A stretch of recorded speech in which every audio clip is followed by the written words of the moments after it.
we'll help you find coverage at a fair price. And then you're in charge. Progressive Casualty Insurance Company and Affiliates. Not available in all states. Price and coverage match limited by state law. Find what you love what you find. A Total Wine and More. There's so much waiting for you. Spirits and beer, thousands of wines. Guides in the know and prices so low. It just might blow your mind.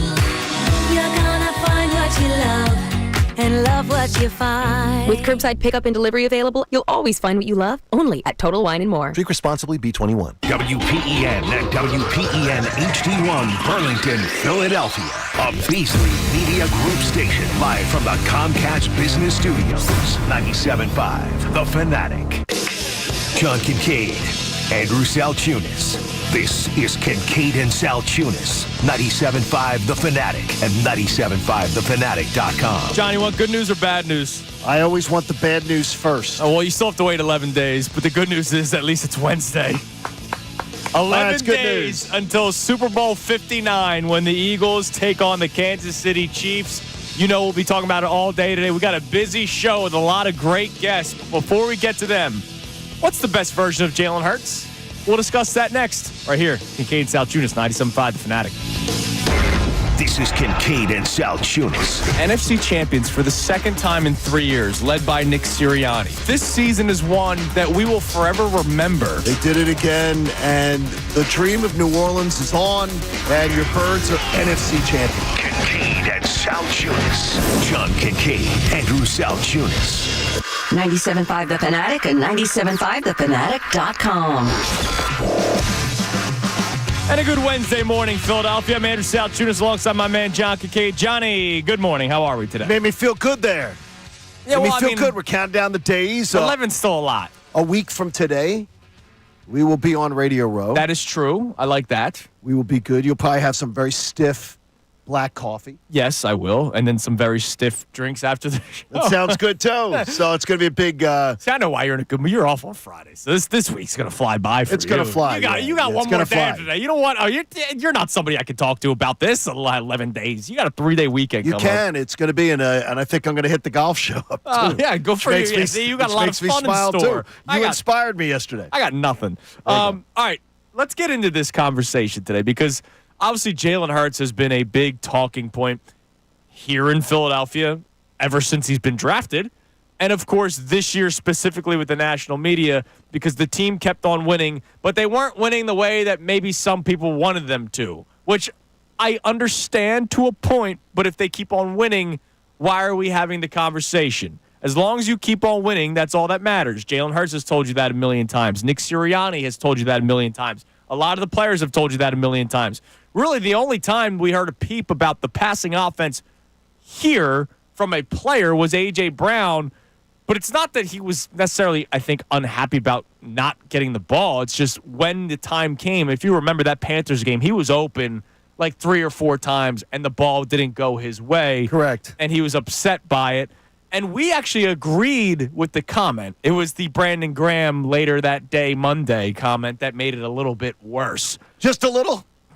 Just a little. I think people got fired over that whole thing. I think there was like a bunch of crap broke out all because of that. You're right. So maybe a little bit more than a little. All because of that. So Jalen Hurts, we've seen play in a Super Bowl before and played spectacularly. Obviously, the fumble, big moment of that game. Awesome. But throwing the football, putting the team on his back, the 2-point conversion in which he, fights off 3 Chiefs defenders to get into the end zone to tie the football game. He was so good 2 years ago in Super Bowl 57 as an overall quarterback, right? People view him differently now because he's not throwing the ball as much. There's a game against the Baltimore Ravens where you win where he doesn't even attempt 20 passes, right? You didn't have to. But that, you know what I mean? But for whatever reason, people take away the success of Jalen Hurts because of games like that. He's so good. He threw the ball 19 times. Do you know the reason, though? The reason being is because they look at box scores. Yes. We watch every snap of every game. You're right. These people go and look at a stat line and go, man, Hurts did nothing. Right. They didn't need him to do anything. They won they dominated that Ravens game whole time. Like I never expected them to be able to do. It was unbelievable. It was awesome. Our question for you today at 610-632-0975. And John, I want you to answer this. Connor, I want you to answer this. That'd be good. Who is Jalen Hurts as a quarterback, and what's the best version of him? So I'll take you back to the bye week. I'll pat myself on the back. I wanted the Eagles to go run first, and I wanted Jalen Hurts to attempt 20 to 25 passes a game. Now, he attempted it 28 times this past game. I wasn't complaining about that. No. He was great in the NFC Championship game against the Commanders. But I wanted them to rely on the offensive line, and your not MVP, he's not going to win MVP, but a guy that will get MVP votes, your running back in Saquon Barkley, who was running like his hair was on fire back in the first 4 weeks of the season. So I wanted to say, hey, instead of using him as the secondary weapon, why not use him as the primary weapon? And once teams load up the box to try to stop him, that's when you see the efficient throws to A.J. Brown, Devontae Smith. I understand it is criminal that A.J. Brown gets like 5 targets a game. A.J. Brown, who will go down arguably as the best wide receiver in Eagles franchise history. No we have question talked he about will. him as T.O. in his prime at this point. Sure. So I understand that it's criminal. But that, I believe, was the best version of Jalen Hurts on the 2024 Philadelphia Eagles. Do I think he can drop back 30 times and win a game? Yeah, I've seen it. Okay, here's the But problem. with this team, I love this version of Jalen Hurts. The only problem I had with that whole philosophy, and it got them to the Super Bowl. So it worked. It worked. So, in other words, I should have no problem with it. Was the fact is, I do think it's criminal, the approach that they took and what it did to A.J. Brown. I do think that it's criminal that they weren't using the best, I think, if not the best, one of the 2 or 3 best wide receiver tandems in the NFL more to their advantage. Dallas Goedert was in and out of the lineup all year long this year. Yeah. So there was a little bit of a problem there. But I didn't like the over-dependence on the running game because I thought, okay, it's going to make you more one-dimensional. What they proved me wrong on that in the Pittsburgh game and others is that, yeah, John, just when we need to use it, we can. And Andrew DeCecco, remember that? Before that Pittsburgh Sure. Steelers game, he was like, no, they'll be fine. But I like happy players. I understand. And I like the fact that a guy like A.J. Brown is thrilled that he is being featured. With any other team, he's getting twice as many targets. Absolutely. And to me, that was my issue with it. I understand. And by the way, it paid off again. It paid off. Right. It worked. Look, they're It in worked. the Super Bowl. Correct. So the results were great, but along the way, I'm not going to bluff you and act like, oh, yeah, I loved it all the time. No, I didn't and those were the reasons. But what do you think is the best version of Jalen Hurts? Because I think I don't think 20 to 25 pass attempt Jalen Hurts, utilizing the ground game, utilizing his legs, right? Because his legs are a part of it. Okay, you're telling me 20 to 25 pass attempts. How many rushing, how many quarterback designed runs or mesh plays is he carrying it?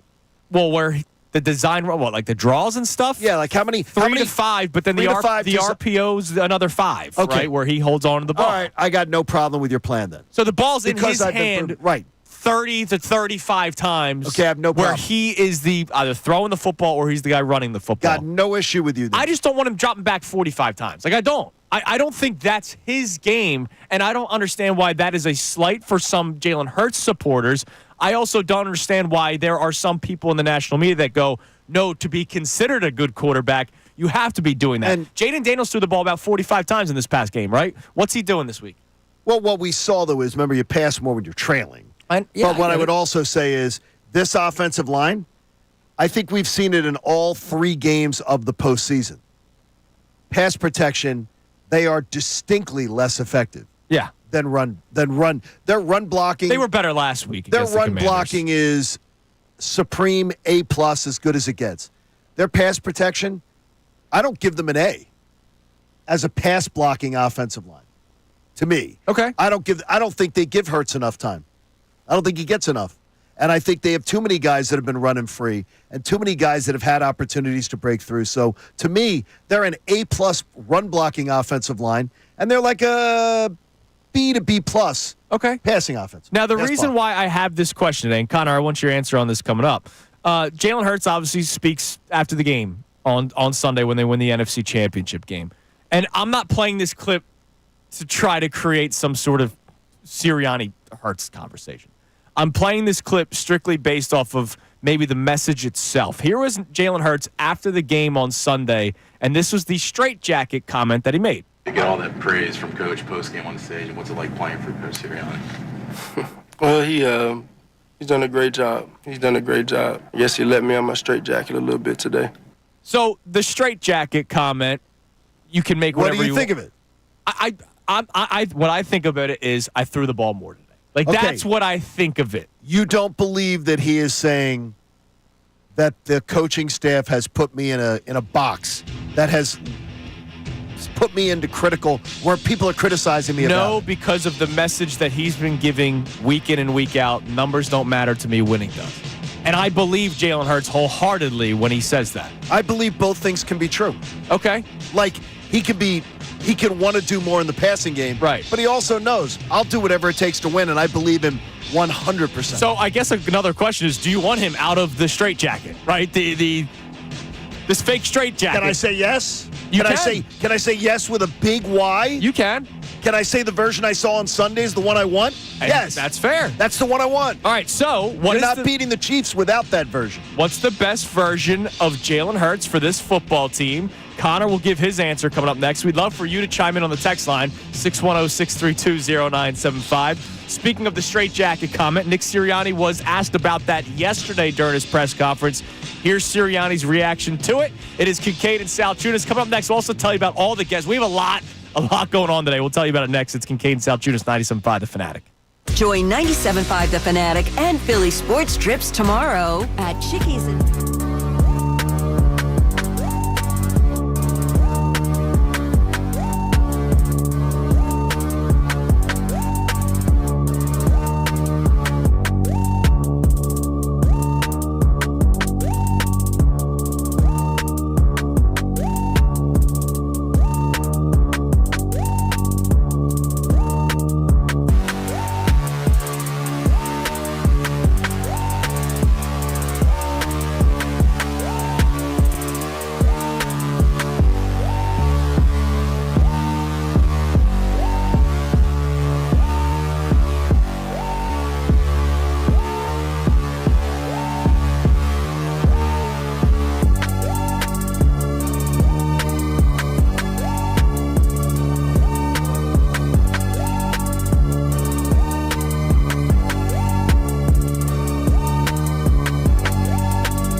Salciunas, 97.5 The Fanatic. So yesterday, Nick Sirianni was asked about the comment made by Jalen Hurts on Sunday following the NFC Championship game about the straitjacket comment. Now, again, I take it as they let me throw the football today. But I don't take it as like a negative because he himself has said week in and week out, I don't care about numbers. I just want to win. And if there's anybody that says it that I believe it, it's him. Oh, absolutely. You know what I mean? Because it's been who he is. It's been the DNA. College. And it's part of the Saban right programming that he received, which I don't think he can be deprogrammed. Right. And oh, by the way, because they're winning, if they were losing with the 18 passing attempts, then maybe the message is a little bit different. But they're not. They've won 17 total games this year, and they're one win away from winning the Super Bowl. So Sirianni was asked about it yesterday. Take a listen to his reaction. Yeah, I think he was having fun after the game. We've been winning a couple different ways this year. I know this, and he said this plenty of times. He don't care how we win. I don't care how we win, as long as we win, and we do everything we can do to be able to win. And as we've talked a lot, there's been different circumstances of how games have went and where we've been at and late in games. We found a way to win and rattle off, 15 out of 16. And so, again, thought he was having fun with that after the game. Just loved how he went out and executed and prepared for this game. We had to win a different way this game, and we did. And we showed that we can win multiple ways. I think that shows the type of team we have and the type of selflessness we have. Now, I will say this. Okay. He says he was having fun after the game. He may actually have just been having fun after the game. We don't know what Jalen's like. He's not a normal human. Right. We don't know his have you ever talked to somebody that has a tone, the same tone all the time? Yes. And you're like, I can't tell if you're joking or not. Yes. And they're joking. We have people who work around here that I know.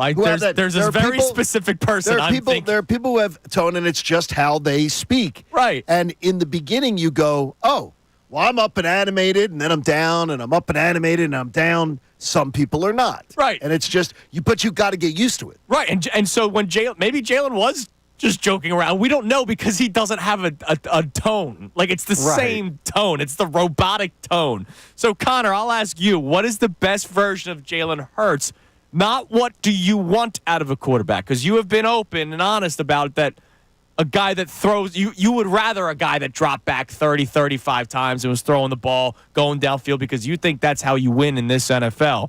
But what's the best version of Jalen Hurts, in your opinion? The guy they make play point guard, right? He's not the Steph Curry of quarterbacks where he's going to fill up the score sheet and go get you 50 and be a huge part of the stat compilation. But with Jalen Hurts, he's one of my favorite Sixers ever. He's Andre Miller. Okay, sure, Andre Miller. Loved Andre Miller. That is such a Andre Miller. That is terrible to just declare.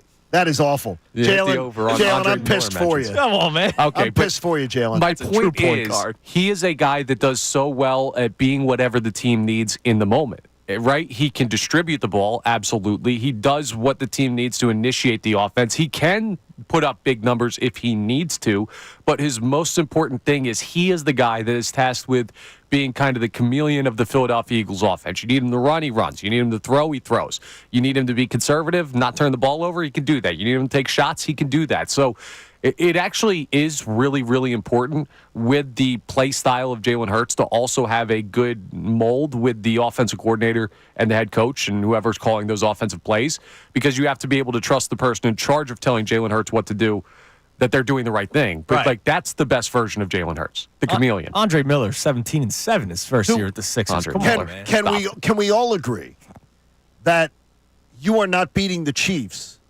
unless you have Sunday's version of Jalen Hurts? Correct. I don't know. Correct. But go on. 28 pass attempts. You're saying you're not. You think they can beat the Chiefs with Jalen throwing it 21 times? The first play of the game was Saquon 60 to the house. I don't put anything past 26 I don't think the Chiefs are the commodes. I don't think anyone can stop him. Wow. Well, and then also comes down to, do you think the defense can stop Patrick Mahomes? And I think they can stop him better than other teams, but just how much can they slow down the GOAT? Or baby GOAT, and of course the GOAT head coach. All right, so we want to hear from you at 610-632-0975. What do you believe is the best version of Jalen Hurts? Now, we could potentially see two versions of Jalen Hurts in two Super Bowls. I told you earlier, we've seen with our own eyes him play his best game of his life in a Super Bowl. And an NFC title game. The other day was arguably that too. But could there be a different version in this Super Bowl? So we'll talk about that coming up next. Also, Nick Sirianni spoke about how he could be different from the last Super Bowl to this one. So you'll hear from the head coach again. It's Kincade Salciunas, 97.5, The Fanatic. Fanatic Sports Update. Learning from the last one. I'm Connor Thomas, and the Philadelphia Eagles are preparing for their matchup with the Chiefs in Super Bowl 59. Nick Sirianni took to the podium yesterday to give his first look towards the big game, and it is, of course, a rematch for the Eagles with Kansas City.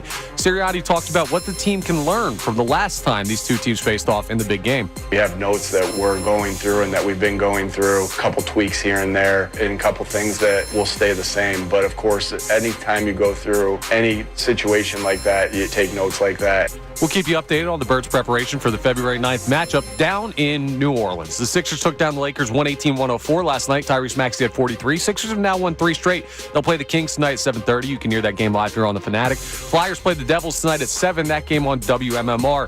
Got a busy day with guests. Jeff McClain of the Inquirer, 7:25. Adam Schefter of ESPN, 7:55. Andrew DeCecco, 8:25. Amy Fadul, the entire 9 o'clock hour. We're busy here on Kincade and Salciunas. This update's brought to you by Rapid Radios. Their instant push-to-talk walkie-talkies offering national LTE coverage. For a limited time, go to rapidradios.com now for 60% off and free UPS shipping. Add code radio, get an extra 5% off. I'm Connor Thomas for the home of the 76ers and Flyers, 97.5 The Fanatic and 97.5thefanatic.com.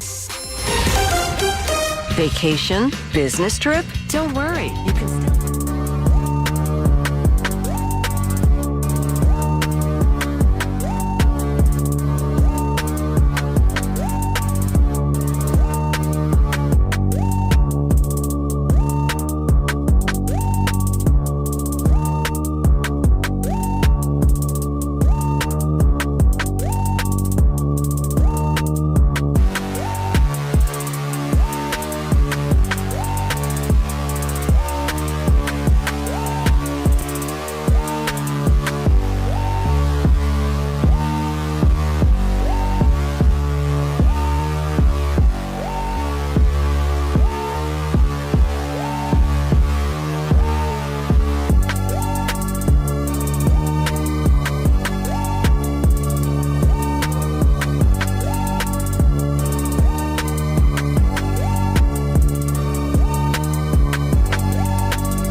Salciunas, 97.5 The Fanatic. All right, so real quick before Wait a minute, 626. What does that mean? Devontae and Saquon. That's Okay, a good sign. That's always a good sign. That's a good sign. I'm pro signs. There are a lot of numbers on the Eagles. I grew up in 26. That was my house number as It's a now kid. 627. That's Devontae and Quinyon Mitchell, See, right? see, there you go. Wait till 628. Yeah, when I'm it's- looking at is all that Shipley? I'm looking at all Right? Yeah, the so great we'll go omens. Devontae and Will Shipley. Every minute of the show today, we will give you another. There's a great omen. It's almost There's like there's 70 guys on the team. I love great omens. That's great work because Nick Sirianni would say it's a 70-man roster, not a 53-man Correct. roster. Great job, Connor. You're from the school of the No, he's core not. values. No. It's good work. Absolutely. From Rancocas Valley. All right, before we Core get to this Hurts values. thing, I just want to let you guys know something. What's that? I saw your boy Dove Kleiman. He's not real. He doesn't exist. So your boy Dove Kleiman puts out a video because that's all this guy does is post other Because you people's can't see content. who Dove Kleiman is. Debo Samuel was on a show on Bleacher Report. And, of course, Debo, you remember how much he ran his mouth following the 2022 Super Bowl. And Debo says that he's psychologically damaged by things now. By losing in the Super Bowl. after yes. he tormented other people for Yes. doing it. I feel a lot of sympathy for the psychopath. Well, quote, I definitely don't want to see Mahomes get the third one. I'm Wow. rocking with AJ and Saquon with this one for What? sure. So Debo Samuel's room for the birds. What's he have, amnesia? What happened to him? Because nobody could have been a bigger D Yes. than Debo. You know he would love to be on this team. Oh, he'd love to be. He would love to be an Eagle, man. Unfortunately, the mileage is a little too high. Pull the Carfax on him. Yeah. It's a little high. Yeah. All right. So Jalen Hurts, our topic today is what version of Jalen Hurts is best. Right. And so just 2 years ago in the Super Bowl, Jalen Hurts played a pretty damn good game. Now, a pretty damn good game? Yeah. Played a pretty damn good game. If not for that just crazy, weird fumble off himself. Yeah, off his thigh. Which we never see him do. Yeah. Here's a stat line. They win the Super Bowl. Here's a stat line. 27 of 38, 304 yards and a touchdown. 15 carries, 70 yards, 3 touchdowns. Remember the big 2-point conversion, as we talked about earlier, that ties the football game at 35. Which was one of the best second effort He barreled things through I've ever 3 seen. players. And then he had to literally throw as much inertia as he could get Unbelievable. to get across that line. That was an amazing play. So you say you need to see the NFC Championship version of Jalen Hurts Right. in order to beat You're the not- Chiefs. So you're you're not- kind of in the middle of the 18-week regular season Jalen Hurts Right. this year, and then in the middle of Super Bowl 57. You want NFC Championship Jalen Hurts. We need Super Bowl 57 Jalen Hurts, and we need NFC Championship game Jalen Hurts. You are not using the game plan that gets you by the Packers and the Commanders and the Rams to beat the Kansas City Chiefs on the biggest stage for a world championship. Unless what? Tell me what. The old thought of keeping the ball out of the hands of the greatest quarterback in the NFL. You run the football as long as it's effective, right? Like it can't be you're running the ball 45 times and averaging 2 yards per carry. But you run the ball effectively and the clock keeps on tick, tick, tick, tick, tick. Oh, no, that'd be great. But you can do that with a passing game, too. You could. And the thing is, the efficient passing game. And I believe with an efficient passing game, you can soften up that Chiefs rush defense. So which is something that I believe they're going to have to do.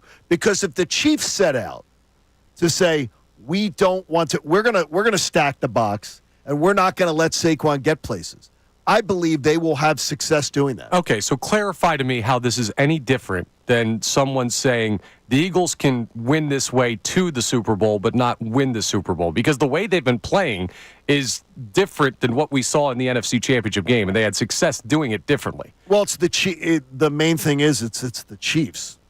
Right. They haven't played anybody close to the Chiefs. I don't think that's true. Who do you think they've beaten in the playoffs that's close to the not in Chiefs? the playoffs. Well, that's what I'm Right. talking about. Yeah, I mean, but I'm we've talking talked about strength that. of schedule. Eagles' strength of schedule more difficult than the Chiefs over I the like course what of the they've year. done. Absolutely like what they've done in a huge way. But to me, I still believe you're not going to win a little safe game plan. A little let's not take any risks game plan will not beat the Kansas City Chiefs. You got to take risks. It has zero chance to beat the Kansas City Chiefs. But You they've cannot- never not taken risks. Like, they go for a lot of fourth downs. They have old play calls. All right, Connor, I ask you to go back in your mind to Super Bowl 57. It's not that long ago. And what did we see happen to Nick Sirianni? Well, hold that thought. Seriously. Because I want to play this clip for you because we were going to talk about it. Nick Sirianni yesterday had a press conference. We already played one clip about the straitjacket thing. Here he was being asked about, hey, what do you do differently as a head coach from the 2022 Super Bowl to this year's Super Bowl? And take a listen to his answer. After each week, you talk about what you can do better and what you did well. That's a constant every Monday, and that's what we did after 2022 as well. So, we have notes that we're going through and that we've been going through, a couple tweaks here and there of what we'll do differently, a couple things that will stay the same. But of course, like anytime you go through any situation like that, you take notes like that and you try to get better from each circumstance you go through. And go ahead, ask Connor the question again. So I ask you, what did we see from Nick Sirianni last time against the Kansas City Chiefs? We saw him at a couple critical moments. The sphincter got too tight. Yeah. He wasn't Doug Peterson. Right. And I can't, the whole dance with what brung you, they need to be aggressive in this Super Bowl, and he can't be saying, well, I got to this point. I know we did this all year long, but now we're going to kick a field goal. Right, but he needs to be aggressive. Your initial argument was we're not winning without that version of Jalen Hurts. I don't think that's true based on how the Eagles have played this year. I absolutely do believe that. I think it's just got to be somewhere in the middle. I think it's got to be more like the NFC Championship. I don't think it's got to be Super Bowl 57. I don't, where he's dropping back 38 Do you think times. do you expect this game, both of you, are we talking about a game at the 2-minute warning where both teams are in the 20s? Both teams are below 25? Will someone describe this Super Bowl to you, if you just got instinct right now, as a defensive battle or an offensive battle? I don't know. Honestly, I might lean. What would you gut I instinct? might lean defense Just a gut first. instinct. Chiefs defense is good too. Chiefs defense is good. I might lean defense first. Yeah, this is a pretty balanced matchup. You guys know what the over/under is? I have it in front of me. 49.5. That's not that high. I think it's disturbing because that number to me it seems like the cheese is to just say, bet the over. Right. Bet the over.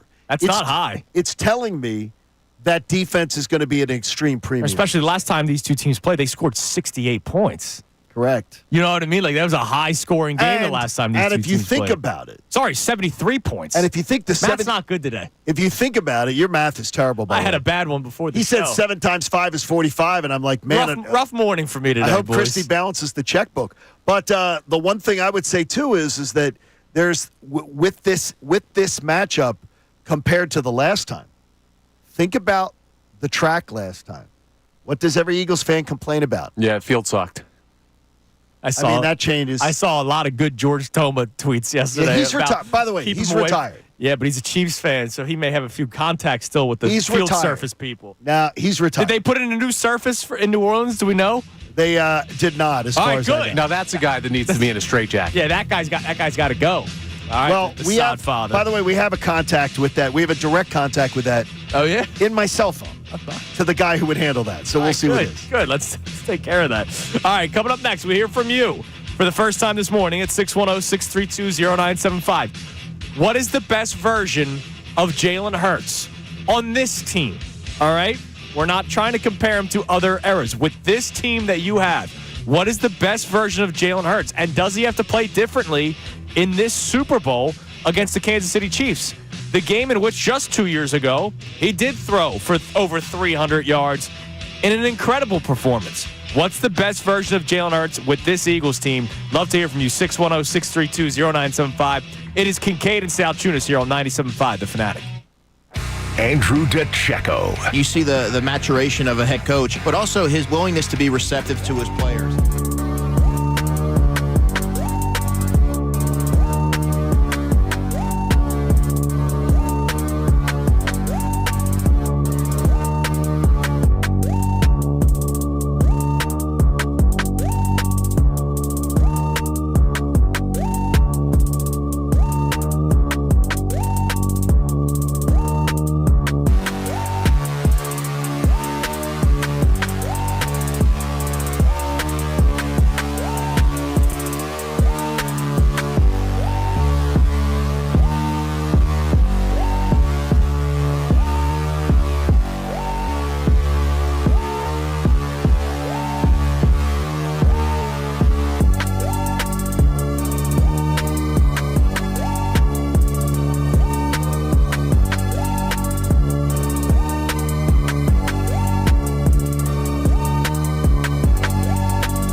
6:30 on Kincade Salciunas, 97.5 The Fanatic.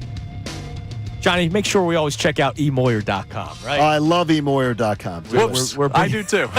We love the Moyer family. That's all good, man. Great people. I love the Moyer family. They got some big things coming up in 2025. I forgot to tell you that. Oh, that's good. I have to tell you off there, but they got some big things, and I'm very glad to hear very that. proud of the Moyer family and the Moyer brand.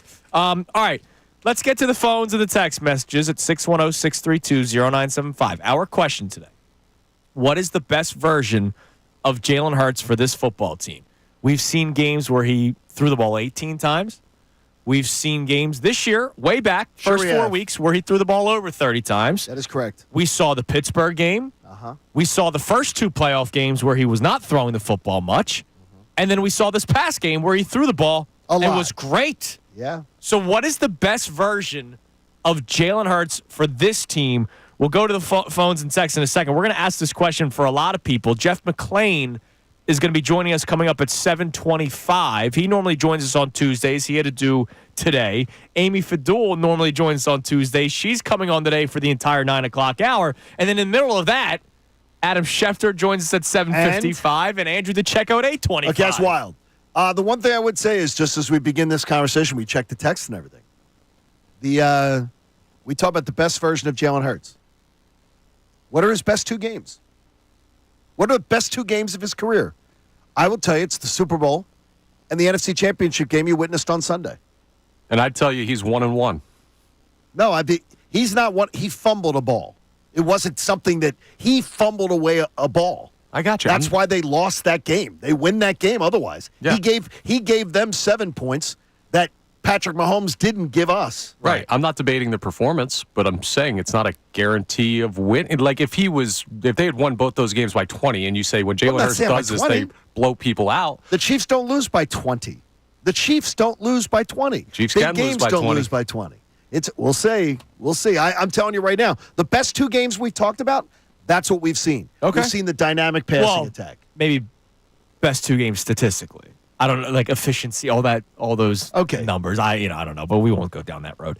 All right, let's go to the phones. Let's go to Ian, who's at the cemetery. What? So our condolences first and foremost, Ian. No, man, I called before. Man, me and John talked a while ago. What's up, I'm sorry. What are you up to, Welcome buddy? to the new morning show. Not much, man. Listen, real quick. I think Jalen was being very condescending. He's a condescending person with that comment about being in the straight jacket. He said, I guess Coach let me out my straight jacket. As far as what version of Jalen is a chameleon, like Connor said. So we going to need whatever the game determines we need from him, he's going to do it. And look, Jalen has spoke on that said topic, right? He says every game's different. I will do whatever it takes to win because that's all I care about. So he knows that there's some games where it's best for him to just throw the ball 18 times. He also knows that it's best for him to throw the ball 30 times in some games. And he can do either one. But real quick, I wanted to get to something y'all was just saying about it was abuse for A.J. Brown. A.J. Brown missed, 4 or 5 games this year? Yeah. I think he missed 4. And he still had 1,000 yards. Oh, he did. 97 targets. Right, we're talking about the overall total targets. How much do you think he would be targeted from other teams? He was targeted 158 times last year. Okay. If he don't miss those 5 games, yeah, I got you. Targeted at least 140 this year. Let's hope. Yeah, let's hope. Yeah. I personally like him more. Yeah, it's and thanks for the call, Ian. It's like, hey, we got a top weapon here that may not be utilized as much as we expect. Now, then again, they use Saquon more than what other teams use their running backs. They and he is absolutely a do. top running back. So it's kind of the give and take. You know what I mean? Like, yeah, AJ's not getting targeted as much, but are you upset with how many times Saquon Barkley's running the football when he's averaging like 7,000 yards a game? Yeah, on 30 other teams, A.J. Brown's getting targeted with a margarita in Cabo right now. Right. Like, listen, they win. So sometimes things don't look how you want their to look. running back is Miles Sanders, who gets 12 touches. You know what I mean? Like, well, wait a minute. Whoa. But Sanders, didn't he break his wrist too? No, I'm just talking about this version. Okay. This version of Miles. Oh no, Sanders. absolutely. I think Miles Sanders was a big product of the offensive line. You think? Yeah, I was never the biggest Miles Sanders. I never understood how Miles Sanders didn't understand clock management. Yeah, they didn't teach that at Penn State. Is what I figured. Well, Saquon understands it. That's why he slid. I have no idea why it wasn't. That's why he slid so didn't brilliantly. Take that, how'd you not take that class? Come on now. Yeah, maybe he just didn't Saquon had problems this year with it too. Early in the year, he had problems with that too. I don't understand it. Well, and then he went back to school. It's all right. Oh, that's good. Went to night school. All right, what do we got on the text line there, Connor?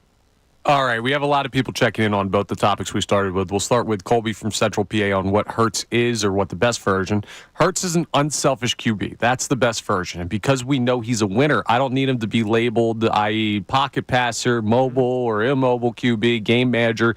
He knows the schemes. He directs the convocation. What a word there. And at times has to get his talents out and take care of business. Colby from Central PA is checking my vocab. I think the chameleon comment that you made and Ian just agreed with might be the best thing. It's just whatever the game is. There are quarterbacks that, and John, you can speak to this better than we can because you've. Why do you say that? You've talked to players. Okay, good. There are quarterbacks that definitely feel a certain type of way if they're not throwing the ball. I think Jalen. Times. I think his word was a little rough there, but like Ian's word was a little rough there. But I absolutely do think he is sarcastic in his comment. I believe he absolutely is saying, yeah, you people all think that I can't do that. But I can do that, but they don't let me do that. I absolutely believe that's exactly what he meant. And I do believe, but I don't think it's a problem for him. No, but I do. Well, it's enough of a thing that he felt the need to say that. To me, I believe Jalen 100% that he's willing to be a great soldier. Yeah, whatever it takes. But that does not mean that you believe your general's marching orders are the best for you. Right. You are willing to be a good soldier. You're willing to do what it takes. The point I'm trying to make is there are players that aren't willing to be good soldiers. No question. There are players that go, I'm not being used the way I want to be used, even though it's best for the team. But he is he is one of those people that absolutely, to me, I believe him 100%. I'll do whatever it takes to be a good soldier. But there are many times where a soldier doesn't believe that their general has given them the best marching orders or put them in the best position. Yeah, that's Both fair. things are completely true. And with Jalen, that's very that's a snarky answer, no matter what anybody tries to. The thing is, I didn't feel any certain type of way. I really didn't. And it's only because of the consistent message that he's been giving all season long about I don't care what my numbers are, I just care about winning. I believe he does. And we have celebrated that. Okay, wait. You believe at the end of the Steeler game, when the first thing he was asked, before he was asked a question, he came out and he goes, "Yeah, is that what you wanted to see?" Yeah, I think he was mocking the media. But you don't think it's what he also too. I can do it. It's what he was saying is I can do all this. Yeah. That's what I'm willing to do what's best for the team, and I don't think true. it's messing with him any sort of way. But I absolutely think I think it bothers the crap out of him. Do you really? That he hears constantly that he doesn't do these things or he can't do them. Right, but that it bothers him. That doesn't necessarily have to do with the head coach. Yeah, I don't think the straitjacket comment who's making the decisions? Kellen Moore? Yeah, but he might just be like, yo, just let me do this because this is what we want to do and let me win. All the outside noise, shut up. Well, because then you know what, John? We could go a step further. Okay. Is he taking a shot at the offensive lineman who went to Nick Sirianni's office and said, this is what we want to do? I think he might want a little more balance. I absolutely believe it. I do not believe for a second it's just like, I'm great with it. I made nothing of that comment. I can tell. But I know you're not alone. Trust me. No, I can tell you believe that. We already had a caller that agreed with you. All right, coming up next, we'll reset the show. We'll hear more from you. And Johnny Stats, one of his many hats that he wears, even though he doesn't wear hats. And not with a head of hair like this. He's got a number for you that could make your morning coffee taste even better. Yes. It is Kincade Salciunas, 97.5 The Fanatic. Fanatic Sports Update. Lessons from 2022. I'm Connor Thomas, and Nick Sirianni took to the podium yesterday to give his first look towards Super Bowl 59.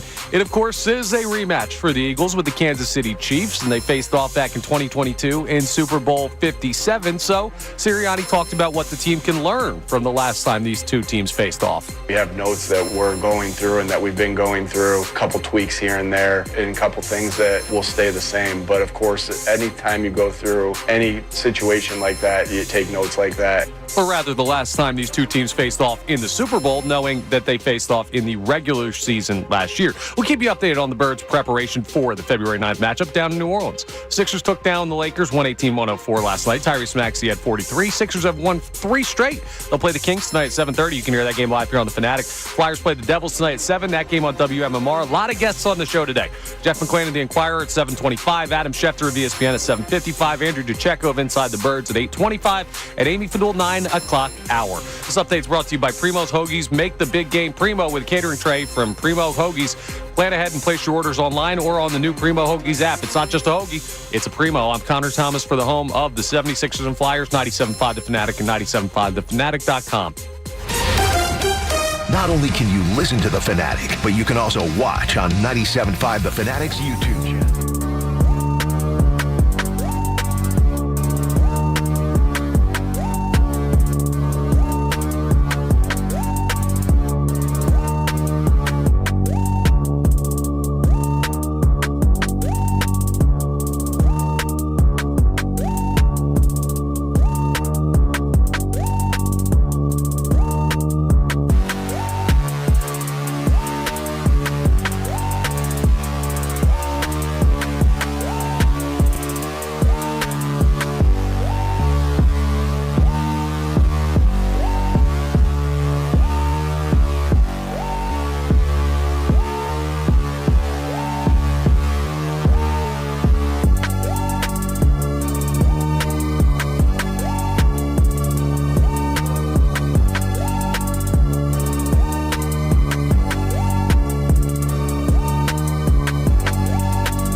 getting your steps in. I like that. Getting his steps in, keeping it active. Keeping it moving. Well, I also had to check in on the missus. This is she driving into work right now. Coop gets dropped off at daycare. And Does Christy listen?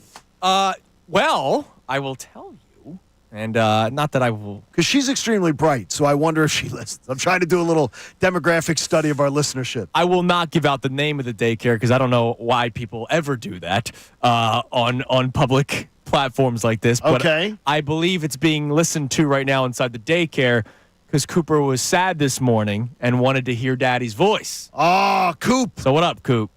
Wonder if Coop's going to go home and play with the Hess truck later. He's going to be playing with something because Mommy had to bribe him to go to daycare. That'll be fine. It'll be fine. Coop's a good boy. He is a good boy. He's not going to do anything wrong. No, he's a good job, kid. Coop. I love that kid. Enjoy your day, Coop. He was under the weather this weekend, so this is his first day back at daycare because of it. So a little rough morning for him. I like it that I almost cried on Sunday. Why? When Hurts scored a touchdown, he said touchdown Jalen Hurts. Oh my gosh! So Jalen Hurts, he now says Jalen Hurts over and over and over. It's his favorite player, Jalen Hurts, Jalen Carter, much better than his favorite Philly.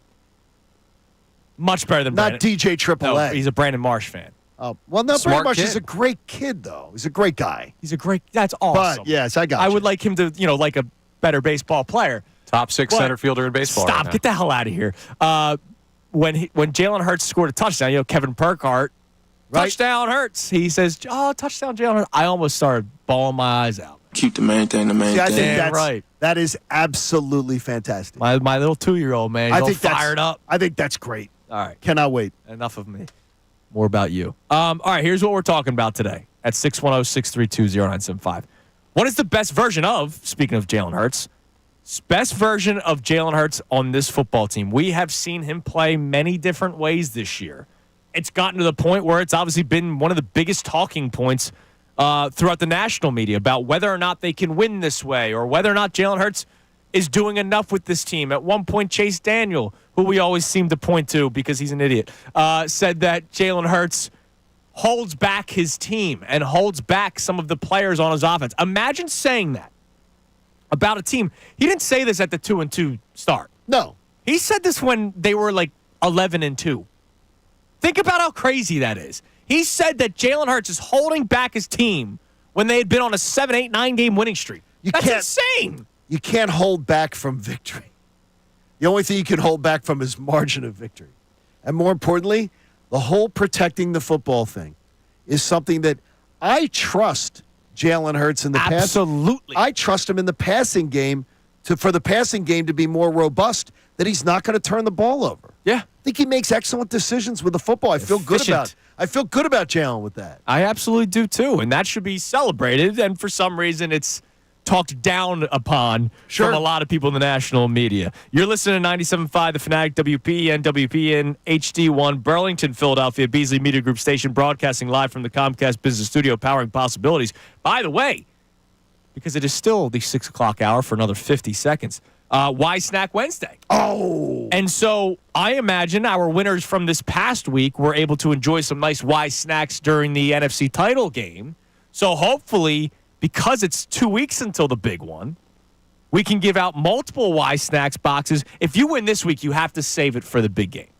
Got to save it. You can't eat it this weekend. No. You got to save it for What are your, you for your watching? Super Bowl party, Are you all watching that the kind Pro of stuff. Bowl? Yeah. So no, these bags are the nice like single serving size. Yeah. So these are more for the before. Yeah, and To you me, put, these and you are put for them the in a before bowl part. like, for people to grab them, Right. pull them right out. So, Y Snack Wednesday, callers number 1 and 2 to the contest line right now, 215-263-0975. We'll get a 20-bag variety box of Y Snacks. Munch the good vibe on game day with Y Snacks. Our winners will also today receive a pair of tickets to see Temple take on ECU this Saturday at 2 o'clock at the Liacouras Center. When do you go to the game? I'm going the week after the Super Bowl. So after the parade. So the 16th. Okay, good. Meet former players as part of Temple's 2,000th win celebration, and kids in 6th grade and younger can score baskets on the court following the game. Visit AliceTix.com. Callers number 1 and 2, 215-263-0975. Now, Johnny, you have a trend that you can tell the people that might make their morning coffee or their morning wake up a little bit better. Okay, you like this? Do you like obscure stuff? I actually think this trend, and I will say it, has probably nothing to do with the game. Absolutely nothing. But hey. But I enjoy it. And if it's something that's going to put a smile on your face today, let's do it. If it benefits the Eagles, let's do it. During this century, so from 2001 on, every time that the Super Bowl has been played, where one team has to travel west and the other team has to travel east to the game, the team that travels west is 8-0. Now, I would tell you this. Traveling west, for us, to me, is always sort of better. And this may be part of it, the psychology. When I get on a plane in Philadelphia and I travel west, or when I live down in Atlanta and I travel west, I was usually going to Vegas. Right. Or I was going to visit my friends in California. They're great times. You're going to Arizona for a golf trip. So I think people are more upbeat. Because you gained 3 hours. And you're traveling west. Yeah. Whereas the losers that have to travel east, I think they're saying, wow, first of all, the people from Kansas City, they're going to get to New Orleans and be like, oh my gosh, there's something more than a Piggly Wiggly for us to hang out at. There's bars, there's restaurants, there's entertainment. Oh my gosh, this is like just the French Quarter alone would be like 70 times the state of Kansas or the state of Missouri. Of things to do. Because remember, the city runs in both states, which is just weird. I mean, to me, I think that we're very excited to be going west, and I'm going to take it. It's 8-0. Sure. And I'll take the stats. Let's run with it. I'll take it. 8-0. Make it 9-0. And I'll ignore the Kirk Cousins curse. Do we even want to say it? Yeah, I mean, it exists. No team's won the Super Bowl that has lost to Kirk Cousins. Oh. So, during the season. Really? Did they lose to Kirk Cousins? No, they didn't. They did a stupid play. A stupid So that's the play. exception. They didn't lose to Kirk Cousins. They stupidly did something that Pop Warner coaches They shot themselves would in the understand how to run the clock and understand what you do there. But instead, that's what they did. That goes out Also, the window because they didn't actually lose. Kirk Cousins got benched for Michael Penix. So now that curse is transferred to Michael Penix. And the Birds have never lost to him in their history. That's a good point. So we're fine. That's Big Penix engine. That's a wash. Come on now. Jeez. All right. Let's go to the phones. 610-632-0975. Please, What's the best version of Jalen Hurts? We also got into a discussion about how you're going to win this football game. And will it be a defensive battle? The over-under of this game is only 49.5. What do you think about the last time these two teams played? I'll get my math correct this time, especially if my son's listening. 38 plus 35 is 73. Good job, The Dad. over-under in this game is just 49.5. Let's go to Vic in Sarasota. What up, Vic? Hello. Hi, Vic. Can you hear me? Yes. We can, Vic. Listen, I have to disagree with Mr. Kincade. You normally do. Listen, that fumble 3 years ago did not cost us the game because at halftime we were up 24-14 by 10 points. So what would we if we hadn't fumbled, we would have been up what? If we had another 7. Yes. You think that game's? I think that game's over at that point. Vic? Yes, but listen, the second half, our defense collapsed. Yeah. Well, what if they had 7? What if they had 7 extra points to deal with? There we go with the ifs. No, the ifs is no. You're giving me the ifs. If they had 7 if the Chiefs only had 7 points, and they had 7, they'd had to get a whole nother touchdown. They wouldn't have had time to do that. Yes, but the way they marched down, if we had the defense we have this year, they would have never scored 24 points in the second half. Yeah, but being up by if I'm up 17 at halftime, the Eagles do not lose that game. I know. You can argue this until you're. I love Sarasota, Vic. You know what else they have, Vic? And thanks for the call. They don't have Sipas. They got man's men. I'm telling you, that punt by Sipas. So I went through it. What about the kick coverage after it? It was bad. Well, the punt went to the wrong place. I know it did. It was supposed to go to the left side. He shanked it to the right side, which throws off everything. I mean, you design punt coverage, and he kicks the wrong way. By the way, Sipas, something that never really caught steam. He put out a tweet bad-mouthing Eagles fans. When? Right after the Super Bowl. What? and he deleted it like 20 minutes later. And I was on the air when he put out the tweet. What did he say? I forget. I'll try to find it. I don't know if anybody ever screenshotted So he shanked a tweet too? I'm telling you, that was. But and remember, I was like, "You're the punt. Shut up." The Eagles' special teams was not good that year. No, and Michael Clay, and he turned it around last year. Yeah. Now, what did he do this year? Eagles' special teams, not a great year this year. But it's not his fault. Jake Elliott can't make a kick. Yeah, well, their kick coverage hasn't been exceptional either. I don't think it's been that bad, has it? Their kick coverage took a step back this year. The other day, it was on freaking point. Yeah. They were, whatever adjustments Michael Clay had to make, they made it because the kick coverage on Sunday was exceptional. Yeah, it was. And that was one of your biggest worries. I was worried about it. And look, good that was your biggest worry. Yes, right? that was it. And that was the only thing I was concerned about. I know it's a facet of the game, but it's not as important as offense and defense. That was exceptional on Sunday. Whatever adjustment needed to be made, they made it. Love that. How about that? Everybody's getting better as the season goes on. We're getting all these happy vibes this morning. I mean, look, and why wouldn't you? Enjoy it during the Super Bowl, man. I want to go down and see him in Sarasota. It's beautiful. Coming up next are the Eagles trendsetters. Now, this is amazing. A trend that maybe should never have gone away. I heard something on the overnight coming into work this morning. And I was like, wow, that's kind of interesting. Maybe the Eagles did this. It's Kincade and Salciunas, 97.5, The Fanatic. Tyrone Johnson. This team does it week after week, and we should have known they were going to do it in the big.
7:11 here on Kincade Salciunas, 97.5 The Fanatic on this Wednesday morning, a Wise Snacks Wednesday. So at some point this hour, we will give away 2 more 20-bag variety boxes of Wise Snacks. Coming up at 7:25, our man Jeff McClain is going to be joining the show. That's coming up in the next segment already. And then Adam Schefter at 7:55. So a lot to go still here on Kincade and Salciunas, but something that I want to bring up to you.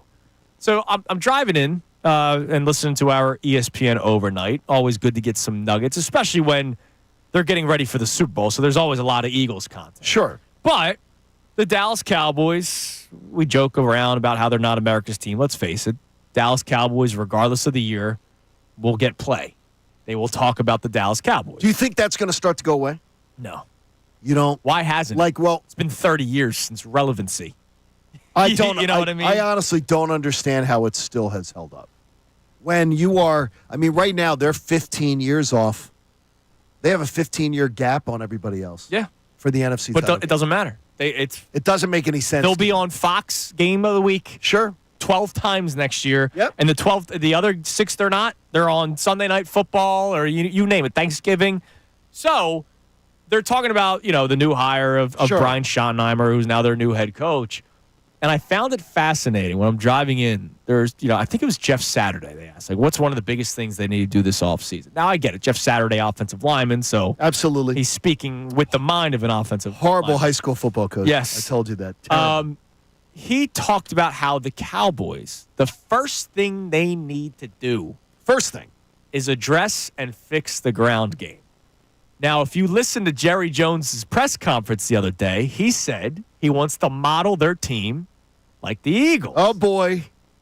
So remember the death of the running back a couple years ago, or the death of the high-paid running back. Because you and I talked about this off the air yesterday, the past 10 Super Bowls. The running backs weren't getting paid a lot. Yeah, it's been Pacheco's. Right. It's been Leonard Fournette on one-year deals. I think Jeff Kerr had it from CBS. The last 6 Super Bowl champion teams, their running backs collectively didn't make what Saquon made this year. Yeah, because they've been on rookie deals or Leonard Fournette because he won 2, right, with the Bucs. Leonard Fournette's, 1-year prove-it deals and all that kind of stuff. So there were a lot of guys that weren't getting paid high money. Now, all of a sudden, you looked at some of the final teams in the NFL this year. High-paid Saquon Barkley. I know the Ravens weren't in the AFC Championship game, but you saw the success that they had over the course of the season with Derrick Henry at the running back position. Okay. The Green Bay Packers were a favorite for a lot of people. Sure. Even though they lost in the first round, they paid Josh Jacobs money. Are the Eagles and some of these other teams like Green Bay and Baltimore trendsetters that the ground game is now going to be focused for a lot of teams, including the Dallas Cowboys? I think that's it's a copycat league, right? But also you got to look at, and I will raise my hand because I'm one of those people who did not want paying big money to a running back. Right. That was always my philosophy. What that philosophy should have been, if I wasn't a dope, was unless the running back is incredibly special. Right. I never put a disclaimer on it. I'm just I don't want to pay running backs. Well, because you saw how much DeAndre Swift got paid for the Chicago Bears. I wasn't paying that. Respectfully, local guy. No, but I wasn't paying that. One of the dumbest contracts that probably happened this offseason was what the Chicago Bears gave DeAndre Swift. Yes, and I would never have paid him that. Good for him. I'm very happy. No, I'm happy for him. Sure, absolutely. But I laughed at the Chicago Bears organization for doing it. I just would look and say to myself that it's there could be a decision made on trying to copy what good teams do. I think trying to make yourself a run-first team is an easier way to sort of reset your team faster than to say we want to go to a dynamic passing game. I think there's many more pieces involved with being able to do that. Yeah, I think that's true, too. But it's just amazing that that's now a talking point. Man, maybe they should fix the run game first. The copycat league. Love it. Eagles are trendsetters, man. It's a copycat league. All right, what do we got on the text line, Connor? You can text the show, call the show, 610-632-0975. Don't forget Jeff McClain next segment. He joins us at 7:25. All right, so we have people checking in on John's argument about the Eagles needing to play like they did in the NFC Championship game to win the Super Bowl. So this texter asks, why is John making the Chiefs team seem like there's some juggernaut? They scratched and clawed and got lucky throughout the season.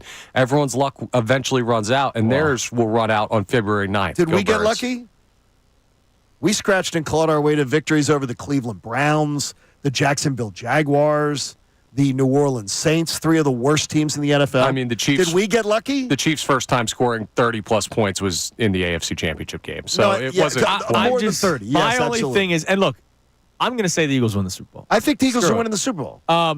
But when we're having luck conversations, Don't do that with the Eagles. No, don't do that with the Chiefs. Yeah, but don't do that. The Chiefs are an exception to anything. The Chiefs and the Eagles are exactly the same. They both scrap by a bunch of crappy teams. I don't think they're exactly the same. Okay, tell me why. The Chiefs, look at the margins of victory for games that the Eagles played compared to games the Okay, Chiefs and played. they found a way to not lose 2 more games. No, I got you, but they did scratch and claw based Okay, they on scratched margin and of clawed. The victory. Eagles scratched and clawed. I gave it to you. Against who? They scratched the Cleveland Browns, the Okay. Jacksonville Jaguars, the New Orleans Saints, 3 of the worst teams in the NFL. They were in terrible one-score and games. They beat the brakes off the Steelers, No, and they beat the did. brakes off the Ravens, and they beat the Steelers brakes we did. off the Rams. Ravens was a huge win. Rams was a huge win. Like the Chiefs didn't have those. They didn't have like the blowout victories, I like don't really think- at any point. I don't think you have to have the blowout, but if you're going to talk about scratching and clawing, or if you're going to talk about getting lucky and scratching and clawing, come on now. It's the Chiefs did it, the Eagles did it. I'm just saying, the Chiefs are the Chiefs. Don't put it to the Chiefs. If you're bluffing yourself, Chiefs if you're are the Chiefs, man. if anyone is looking at this Super Bowl and bluffing themselves, going, the Chiefs aren't that good. They're really they were mediocre all year, dude. How many teams in the NFL have ever been 18-1 going into the Super Bowl? None. Right. None. Chiefs are the Chiefs. I know one that ended 18-1. Yes, that is true. Yeah. All right, coming up next, Jeff McClain joins the show. He'll be able to talk Eagles Super Bowl, and of course, he'll be able to talk about some of our topics today. What is the best version of Jalen Hurts for the 2024-25 Philadelphia Eagles? He'll answer that for us next. It's Kincade and Salciunas on this Wednesday morning, 97.5 The Fanatic. Fanatic Sports Update. Sirianni talks Super Bowl. I'm Connor Thomas, and Nick Sirianni took to the podium yesterday to give his first look towards Super Bowl 59. It, of course, is a rematch for the Eagles with the Kansas City Chiefs. These two teams faced off in Super Bowl 57, so Sirianni talked about what the team can learn from the last time they faced each other in the big game. We have notes that we're going through and that we've been going through, a couple tweaks here and there, and a couple things that will stay the same. But of course, anytime you go through any situation like that, you take notes like that. Experience is key. Both of these teams have it, so we'll keep you updated on the Birds' preparation for the February 9th matchup down in New Orleans. The Sixers took down the Lakers 118-104 last night. Tyrese Maxey, 43 points. Sixers have won 3 straight. They'll play the Kings tonight at 7:30 right here on the Fanatic. Flyers play the Devils tonight at 7. That game on WMMR. Jeff McClain joins us coming up next. We'll have Adam Schefter at 7:55, Andrew DeCecco at 8:25, and Amy Fadul for the entire 9 o'clock hour. This update's brought to you by WorldwideStereo.com. Trading your used audio and video gear in 2025 with Worldwide Stereo's new trading program. Get the best trade-in allowance on the new equipment. Just complete the online form or stop in store. Visit WorldwideStereo.com. I'm Connor Thomas for the home of the 76ers and Flyers, 97.5 The Fanatic and 97.5thefanatic.com. It's time for Birds Play.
is 7:24 on Kincade Salciunas, 97.5 The Fanatic.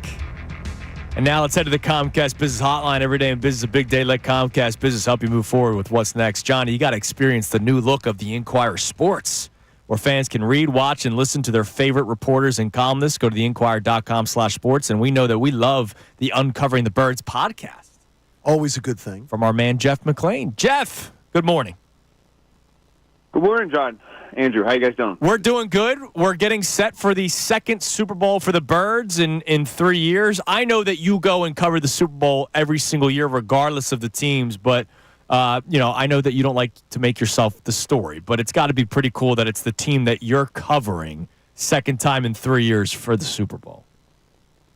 Yeah, sure. I mean, I guess this is why you do the job, right? You want more eyeballs on your stories, listening to your podcast. So, in that regard, absolutely. And, I guess it's our Super Bowl, too, when it comes down to it.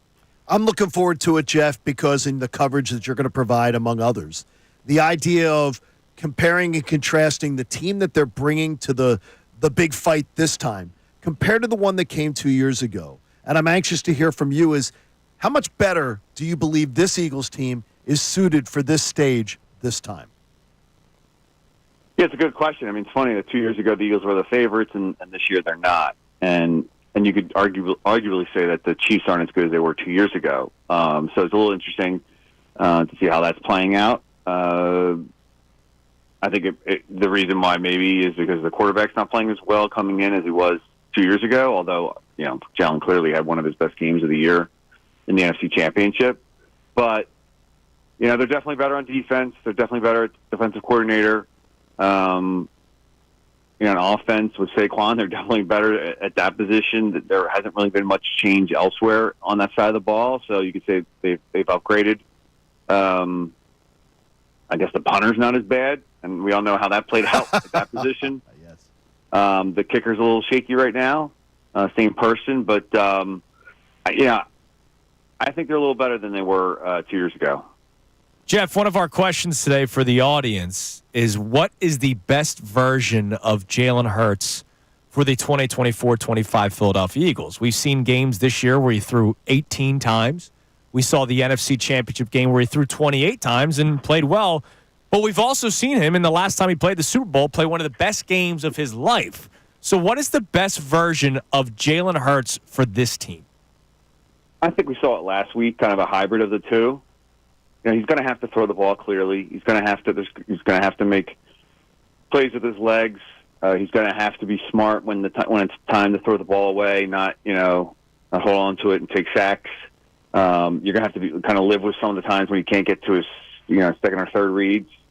But I'd say that hybrid version. You're going to need to throw in this game. I just don't think that you can just ride Saquon the whole way. Although obviously they've done a lot of that this season, but in the Super Bowl it's different animal. If you look at the numbers, I understand history doesn't always play a factor into what's going to happen in the present. But there's only been one running back on a winning Super Bowl team to have run for over 200 yards, and that was Damian Williams, 17 carries, 104 yards in 2020. And they weren't winning. That wasn't because of him that they won the Super Bowls. Patrick Mahomes more than anything, and I think Travis Kelce had a good game. That's typically how the way it plays out in the Super Bowl. You have good defenses. I think the teams that try and hammer on the ground, they kind of get lost in the weight because Andy's going to come out throwing it unless the Eagles, and the chess match there is going to be interesting because Vic's going to want them, compel them to run it. And if you remember 2 years ago, they came out running in the second half. And that played a huge factor in them winning it, but it wasn't like it was like they were pounding the ball on the ground. So you have to be smart. It's going to be really, really interesting to see that chess match, and obviously on the other side of the ball too, with Steve Spagnuolo and Kellen Moore, and how he's going to blitz Jalen Hurts. We know it's coming. The question is, how's he going to do it? Really interesting game. I think it's going to be a good, close one. Jeff, if I said to you, pretend that I'm your editor for a minute, that your worst nightmare in life. Don't trust John. And I said to you, Jeff, leading up to the Super Bowl, you're only allowed to write about one side of the ball for both teams. Where are the more interesting stories? That's a good question. See, I could be an editor. See, Jeff? Well, I think I think the Eagles' offense is intrigued because those questions I just raised about, what are you going to do with Saquon? Yeah, they're going to run it. I mean, this is the formula. They have to kind of stick with it, right? You can't just say, okay, we got to the Super Bowl doing this thing and not do it. Again, it wasn't necessarily what they did in the NFC Championship, right? Because Jalen they threw it a little more, but that Washington defense is not good. This is different. Kansas City, I wouldn't say it's the greatest defense. They're not as good as the Eagles' defense, but they have ballers over there, right? And they have a really good defensive coordinator, and Jalen's going to have to get to his third reads. He's going to have to be smart against the blitz. I mean, the O-line's going to have to be on its P's and Q's against sim pressures and against overload blitzes. I mean, Spagnuolo has it all, right? I mean, he'll dip into that bag pretty deep, and they're going to have different looks. So I thought Kellen Moore had one of his better game plans, play calling. The design was there. If they could do that again, in 2 weeks in New Orleans, the Eagles could be having their second Super Bowl. The last 4 seasons with Nick Sirianni and Jalen Hurts have not been short on storylines. And we're not just talking about on the field, right? All kinds of actions and drama.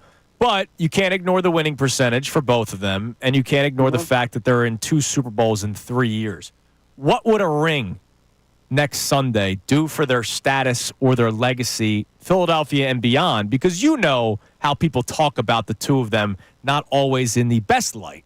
But a Super Bowl ring and 2 appearances in 3 years, you can't ignore that. No, absolutely. I mean, it cements their legacy. You win a Super Bowl, no one can take that away from you. And the fact that they've been to 2 of the last 3 is quite noteworthy as well. So, yeah, I mean, Jalen, look, you got to give him a lot of credit. He was really struggling coming into the last game. I wouldn't say critical. I've just pointed out the way he's played and the issues that he's had within the offense. I think some of it does fall, the issues there, some of it does fall on Kellen Moore, some of it does fall on Nick Sirianni. But, I mean, that offense is set up for Jalen to succeed, right? I mean, let's be honest, right? You have the best offensive line in the NFL. You have probably the best wide receiver pairing in the NFL. You have the best running back in the NFL. You have a top 5 when he's playing and healthy tight end. I mean, right? It shouldn't be this hard. And that's what we saw last week, 55 points. They just demolished Washington. So when they're playing at a high level, they can do it. When he can throw it, they can do it. In terms of their relationship or whatever, obviously John threw another log on the fire with the straitjacket comment. I did think he was kind of kidding to some extent. I also does speak to, though, how he feels probably a little bit about the way he's been used this season. But to his credit, and he keeps saying this, I'm a winner. I don't care how it looks. I'm going to do what it takes to win. And I think he has done that for the most part. And maybe, it's tough for someone who's confident as he is. And look, Jalen's a good quarterback. He's got a lot of skills. He's got a good arm. He's one of the best deep ball throwers in the NFL. He's got accuracy. It's just there are other issues that kind of plague him sometimes when he's out there in the passing game. And, of course, we all know what he can bring to the game with his legs. And this is the guy who played through a knee injury. And that hasn't been talked about enough because it just didn't look like it, right? But in terms of the quarterback and head coach, I know that could be like a narrative, whatever, that people will have heading into the game. But, this team, I've been around a lot of teams. I've been around championship teams. I've been around teams that got on the Super Bowl and haven't got it. I mean, they've gotten here because it's everybody. There's a really good vibe in that locker room. There's a lot of good guys in that locker room, and I think that does factor into having a championship caliber team. Jeff, I've told Andrew that I've been to a ton of Super Bowls, and New Orleans is my favorite venue. I think it's the best for fans to come to hang out, the scene. You've been to a ton of Super Bowls. I've met you at a lot of them. What do you think for the fans that are going? What are your thoughts about going down to New Orleans? Yeah, no doubt. I guess I've covered 15, 16 the last time they're in New Orleans was 12 years ago, and Ravens versus the 49ers. And yeah, it's the best they should have it there every year, in my opinion. Everything's walkable. For my purposes, that's huge about shuttles all day. But I think for the fans too, they can just see. I mean, sometimes you'll see players just milling around, walking around downtown. You just don't kind of get that in a lot of these other cities because they have to put teams in these. They have to put teams in the facilities that are far away, or where the hotels are situated. Sometimes they don't have good downtown experiences or the capacities to do it. No, New Orleans is completely set up for this, and obviously it's a great town. Some of the best restaurants and cooks in the world. Obviously, you have the nightlife dynamic as well, which I don't know how much I can partake in that, but certainly the fans are coming down 10. And by the end of the week, it gets tough. I mean, there'll be a crush of people there. Certainly, the ones who are just coming in specifically for the game. To me, I enjoy the build up before that when it's not as hectic. But get outside. Don't go Bourbon Street. New Orleans has so much more than Bourbon Street. So much more. Frenchman Street, Garden District, Warehouse District, keep going, go Commander's Palace. There's just so many places that you can go in other parts of the city, which is some of the finest cooking there is, again, in the world. See, now this is the insight that we go for, not just on the Birds, but also New Orleans. Jeff, listen, man, we appreciate the time as always. Been a lot of fun all season long talking to you, and we can't wait to talk to you next week. All right, guys. Thanks a lot. There is Jeff McClain on the Comcast Business Hotline from the Inquirer, Inquirer.com. All right, coming up next, we didn't do it yesterday, the second opinion segment. So we look back to the NFC Championship game, maybe something we didn't talk about. Honestly, Monday, we didn't really talk much X's and O's. We talked celebration. The Eagles won the NFC Championship game. The Eagles are going back to the Super Bowl. So we celebrated a lot on Monday. So coming up next, we'll go back to the game a little bit and talk about something we may not have mentioned at some point during the course of the first 2 days this week. That comes your way next. Adam Schefter at 7:55. Like I've mentioned, busy day on Kincade Salciunas, 97.5 The Fanatic. Mike Missanelli. If you watch the way...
9:42 on Kincade Salciunas, 97.5 The Fanatic. Now, before we get to our second opinion segment, ready to have your mind blown? I would love that. So Jeff McClain, who just joined us, and of course you can hear that again on 975thefanatic.com as well as our YouTube page, talked about the last 100-yard rusher in a Super Bowl was Damian Williams for the Kansas City Chiefs when they beat the 49ers in the 1920 Super Bowl. Yeah, because they in the 1920 The Super Bowl? 2019-20 Super Bowl. Okay? Are you good? The 1920 season Super Bowl. Okay. I didn't think Still that sounds like you're crazy. saying It still a year. sounds like you're Shut saying up. it is. It's Both of you, good. shut up. How many 100-yard games do you think he had his entire career? One. 3. Oh, okay. But that's crazy. Think That's about that. wild. Think about one of your best games of your career is in the Super Bowl. And the game, and so like you go, all right, so he had a bunch of 90-yard rushing yard games. 125, 124, 103. 78, 77, 65, 64, 55, 51. Everything else in his entire career was under 50 yards. Oh, my gosh. Think about that. Like a guy that's just a guy. There are people who have had their biggest games at strange times. It's amazing. Like that's why like sports. I love sports. Man. It can happen at any time. A good friend of mine, Mark Lemke, who used to be second baseman for the Braves. Yep. Look at Mark Lemke's career numbers. Mark Lemke was a good player, solid player, from Syracuse, New York, by the way. But in the postseason, he was a monster. Yeah.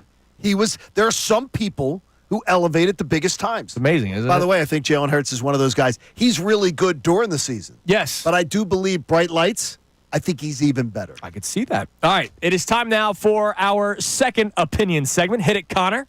You might not always agree with what you hear. Sometimes you need a second opinion. Brought to you by the consultants in medical oncology and hematology. Tell us about them, Johnny. I know these people are, the reason I'm here doing a show with you is because of these people. I like these people then. They were my first option when I was picking an oncologist and someone to go and do my chemotherapy with. They're the best. That's all I can tell you. CMOH.org. Make sure you bring them into your process. I love that. All right. I want you to start first, Johnny. Okay. Floor is yours. I love it. Okay, what I'm going to tell you is this, is that a lot of things that I think we know about the Philadelphia Eagles, we learned about on Sunday, is that when this team got challenged, it adjusted. It adjusted in the passing game. It adjusted in something that we sort of gave away a little bit earlier, in the fact that the special teams were absolutely exceptional, including, as John Maley, my buddy, told me, forcing 2 fumbles. Yeah. Which is great. They also adjusted in their pass defense from the last game, where they kept Terry McLaurin very quiet, and they also kept Jaden Daniels contained for the most part, except for a few plays. What it tells me is that this Eagles coaching staff did an exceptional A-plus job. And in the third meeting, their coaching staff completely pantsed Dan Quinn and his. Yeah, I love that. That's a great one. I'm going to give Philly Nick 100 credit for this one. That's okay. good. So something that people fail to realize at times, and it's a big thing for Jordan Davis, is that guys on the defensive line may not have a big day on the stat sheet, and yet they impact the day, right? Jordan Davis is a big reason why the Eagles' rushing defense is as dominant as it is, and he may finish with just 1 tackle. So Philly Nick 100 on Twitter posted 9 plays of Jalix Hunt and the impact that he made on the line of scrimmage, pushing back any tackle that was trying to stop him into Jaden Daniels, which then made Jaden Daniels either have to move or made a bad throw or had to check it down when there was a bigger play available downfield. To check down. To check down. And again, credit to Andrew DeCecco, who was all over Jalix Hunt when they first drafted him out of Houston Christian. Jalix Hunt had a nice day, 3 tackles, one assist. But the video, the film that this guy posts on social media shows that Jalix Hunt was a menace on Sunday, even though the stat sheet might not show it. That's awesome. Connor? It's beautiful stuff. Something that doesn't get talked about enough, I think, with the 2 young defensive backs, the 2 defensive rookie of the year candidates. The exciting Cooper whites, or just one of them? One of them, and then also Quinyon Mitchell. the ball skills, man. How often do we see guys in great position to make plays defensively, and it's swatting the ball down? It's knocking it out of the receiver's hands. Quinyon Mitchell's interception was unbelievable concentration. The dude has hands. Now, if Chauncey Gardner-Johnson stops stealing interceptions from him, we might have seen it earlier in the year. But also, you've got Cooper DeJean returning punts.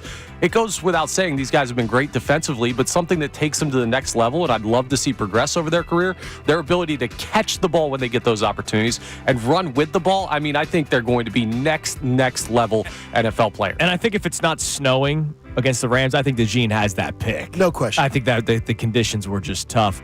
Now, one thing that I found very funny, Sirianni, I forget if it was yesterday or if it was the game after press conference talking about the peanut punch. And they were like, yeah, we showed film of it this year. Tillman. Can I just say something? Why isn't that shown every year for every team? I think Nick has been a part of it. No, I know. As far as doing I'm not saying to Sirianni. I think every head coach, every defensive, that is a play. And I don't know. And you know what? Works. The Eagles didn't do it at all last year because they forced no turnovers.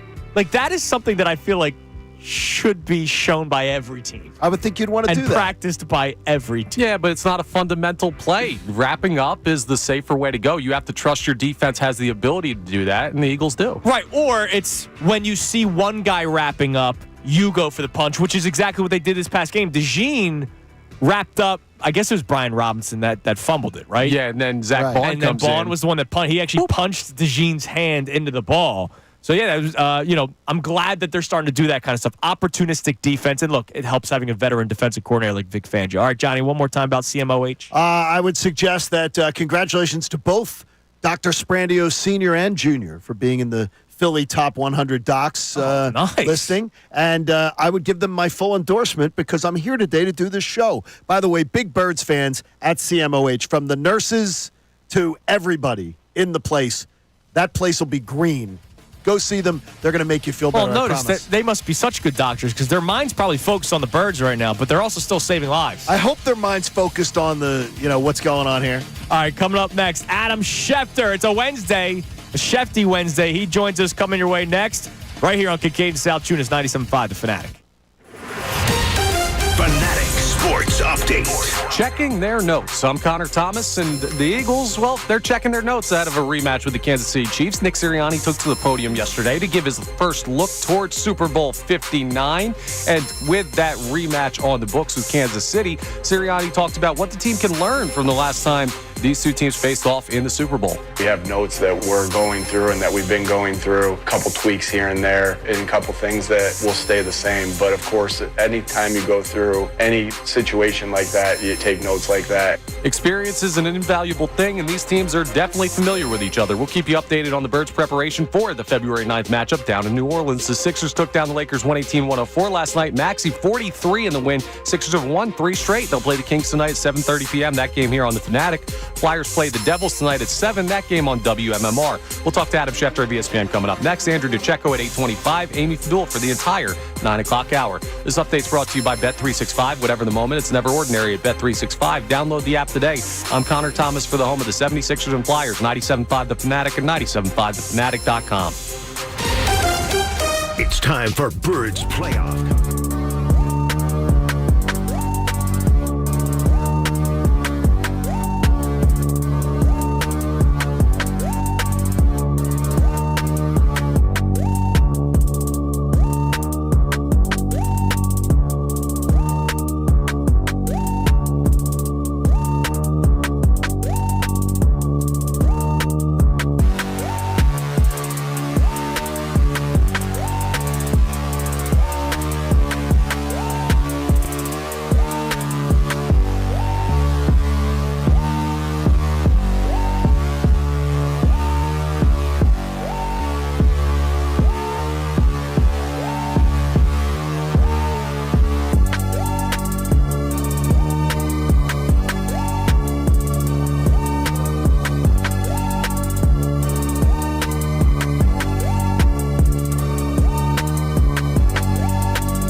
6:56 on Kincade Salciunas on this Wednesday morning. You're listening to 97.5 The Fanatic, WPEN and WPEN HD1 Burlington, Philadelphia, Beasley Media Group station, broadcasting live from the Comcast Business Studio, powering possibilities. And we're now joining the Comcast Business Hotline, where every day in business is a big day.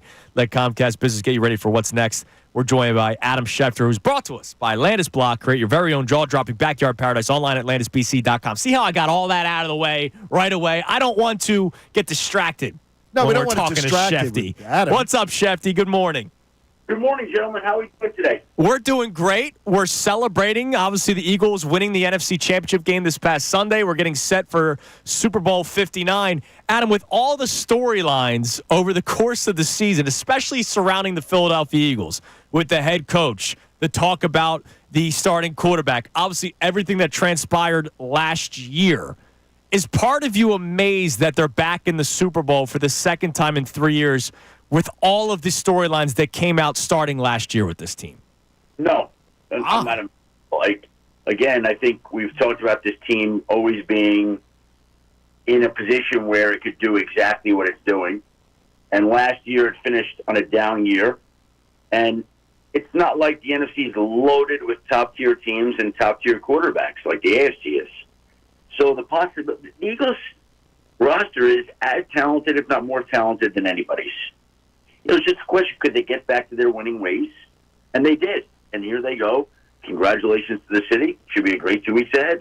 Is there a common denominator, though, to why they got back to their groove after last year? Is it as simple as they got two coordinators that know what the hell they're doing?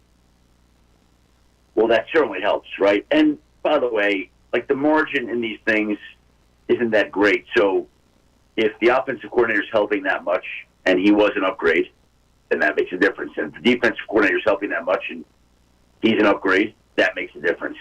And when you got two coordinators that are upgrades, that sometimes can be the difference in turning things around, even in the mindset. Like, again, this is the same team last year that started out on fire. They couldn't be stopped, right?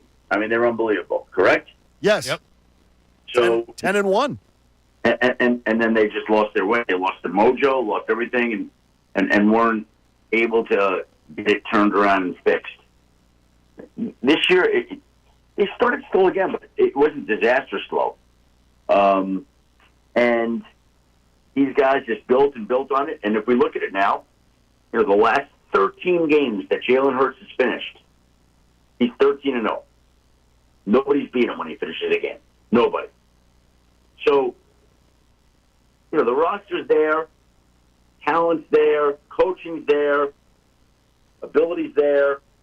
They got 60 minutes to go to hammer it home.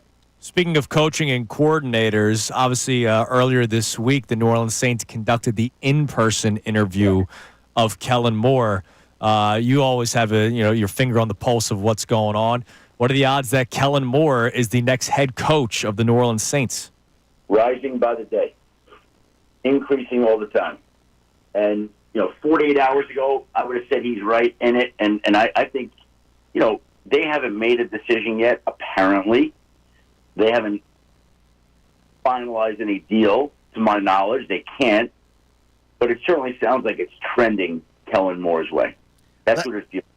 Last time the Eagles were in a Super Bowl and a coordinator was taking the job of the city where the game was played, that coordinator didn't have his best day. I'm hoping that doesn't happen this time. It does feel like a repeat. It does feel like it's the same kind of scenario, to be honest with you. Now, there were some issues here. Basically, last time you could feel it coming, and now it feels like, again, to your point, team, host city, hiring team, like it's a little weird. Defensive last time, offensive this time, but it does absolutely feel like it is trending that way. So, Adam, last time this obviously happened, they promoted within, at least on offense. Brian Johnson became the offensive coordinator to replace Shane Steichen. Vic Fangio seems to be staying put here. Is the offensive coordinator job still – is the cabinet still filled? I mean, obviously a lot of teams have already made their decisions, and I imagine this is an intriguing job for somebody that would want it.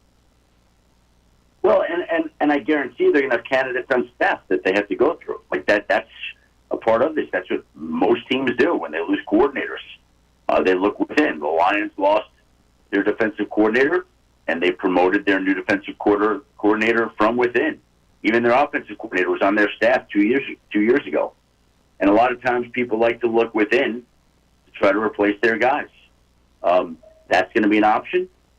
It's hard to go out and get a top-flight offensive coordinator anytime, no less after a Super Bowl game.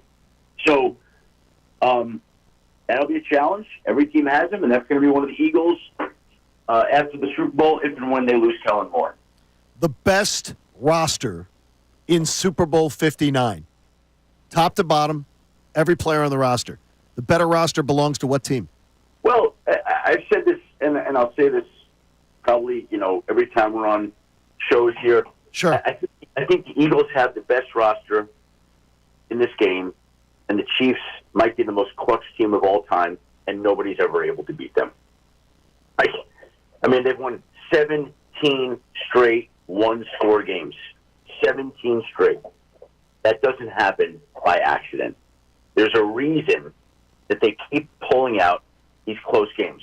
And it is because, in my mind, the roster is not great enough to pull away from anybody, but they are so lethal and deadly and clutch that nobody can put them away when they need to. Nobody has. And now the Eagles get to take their shot to do it. Nobody puts them away ever. It's kind of weird.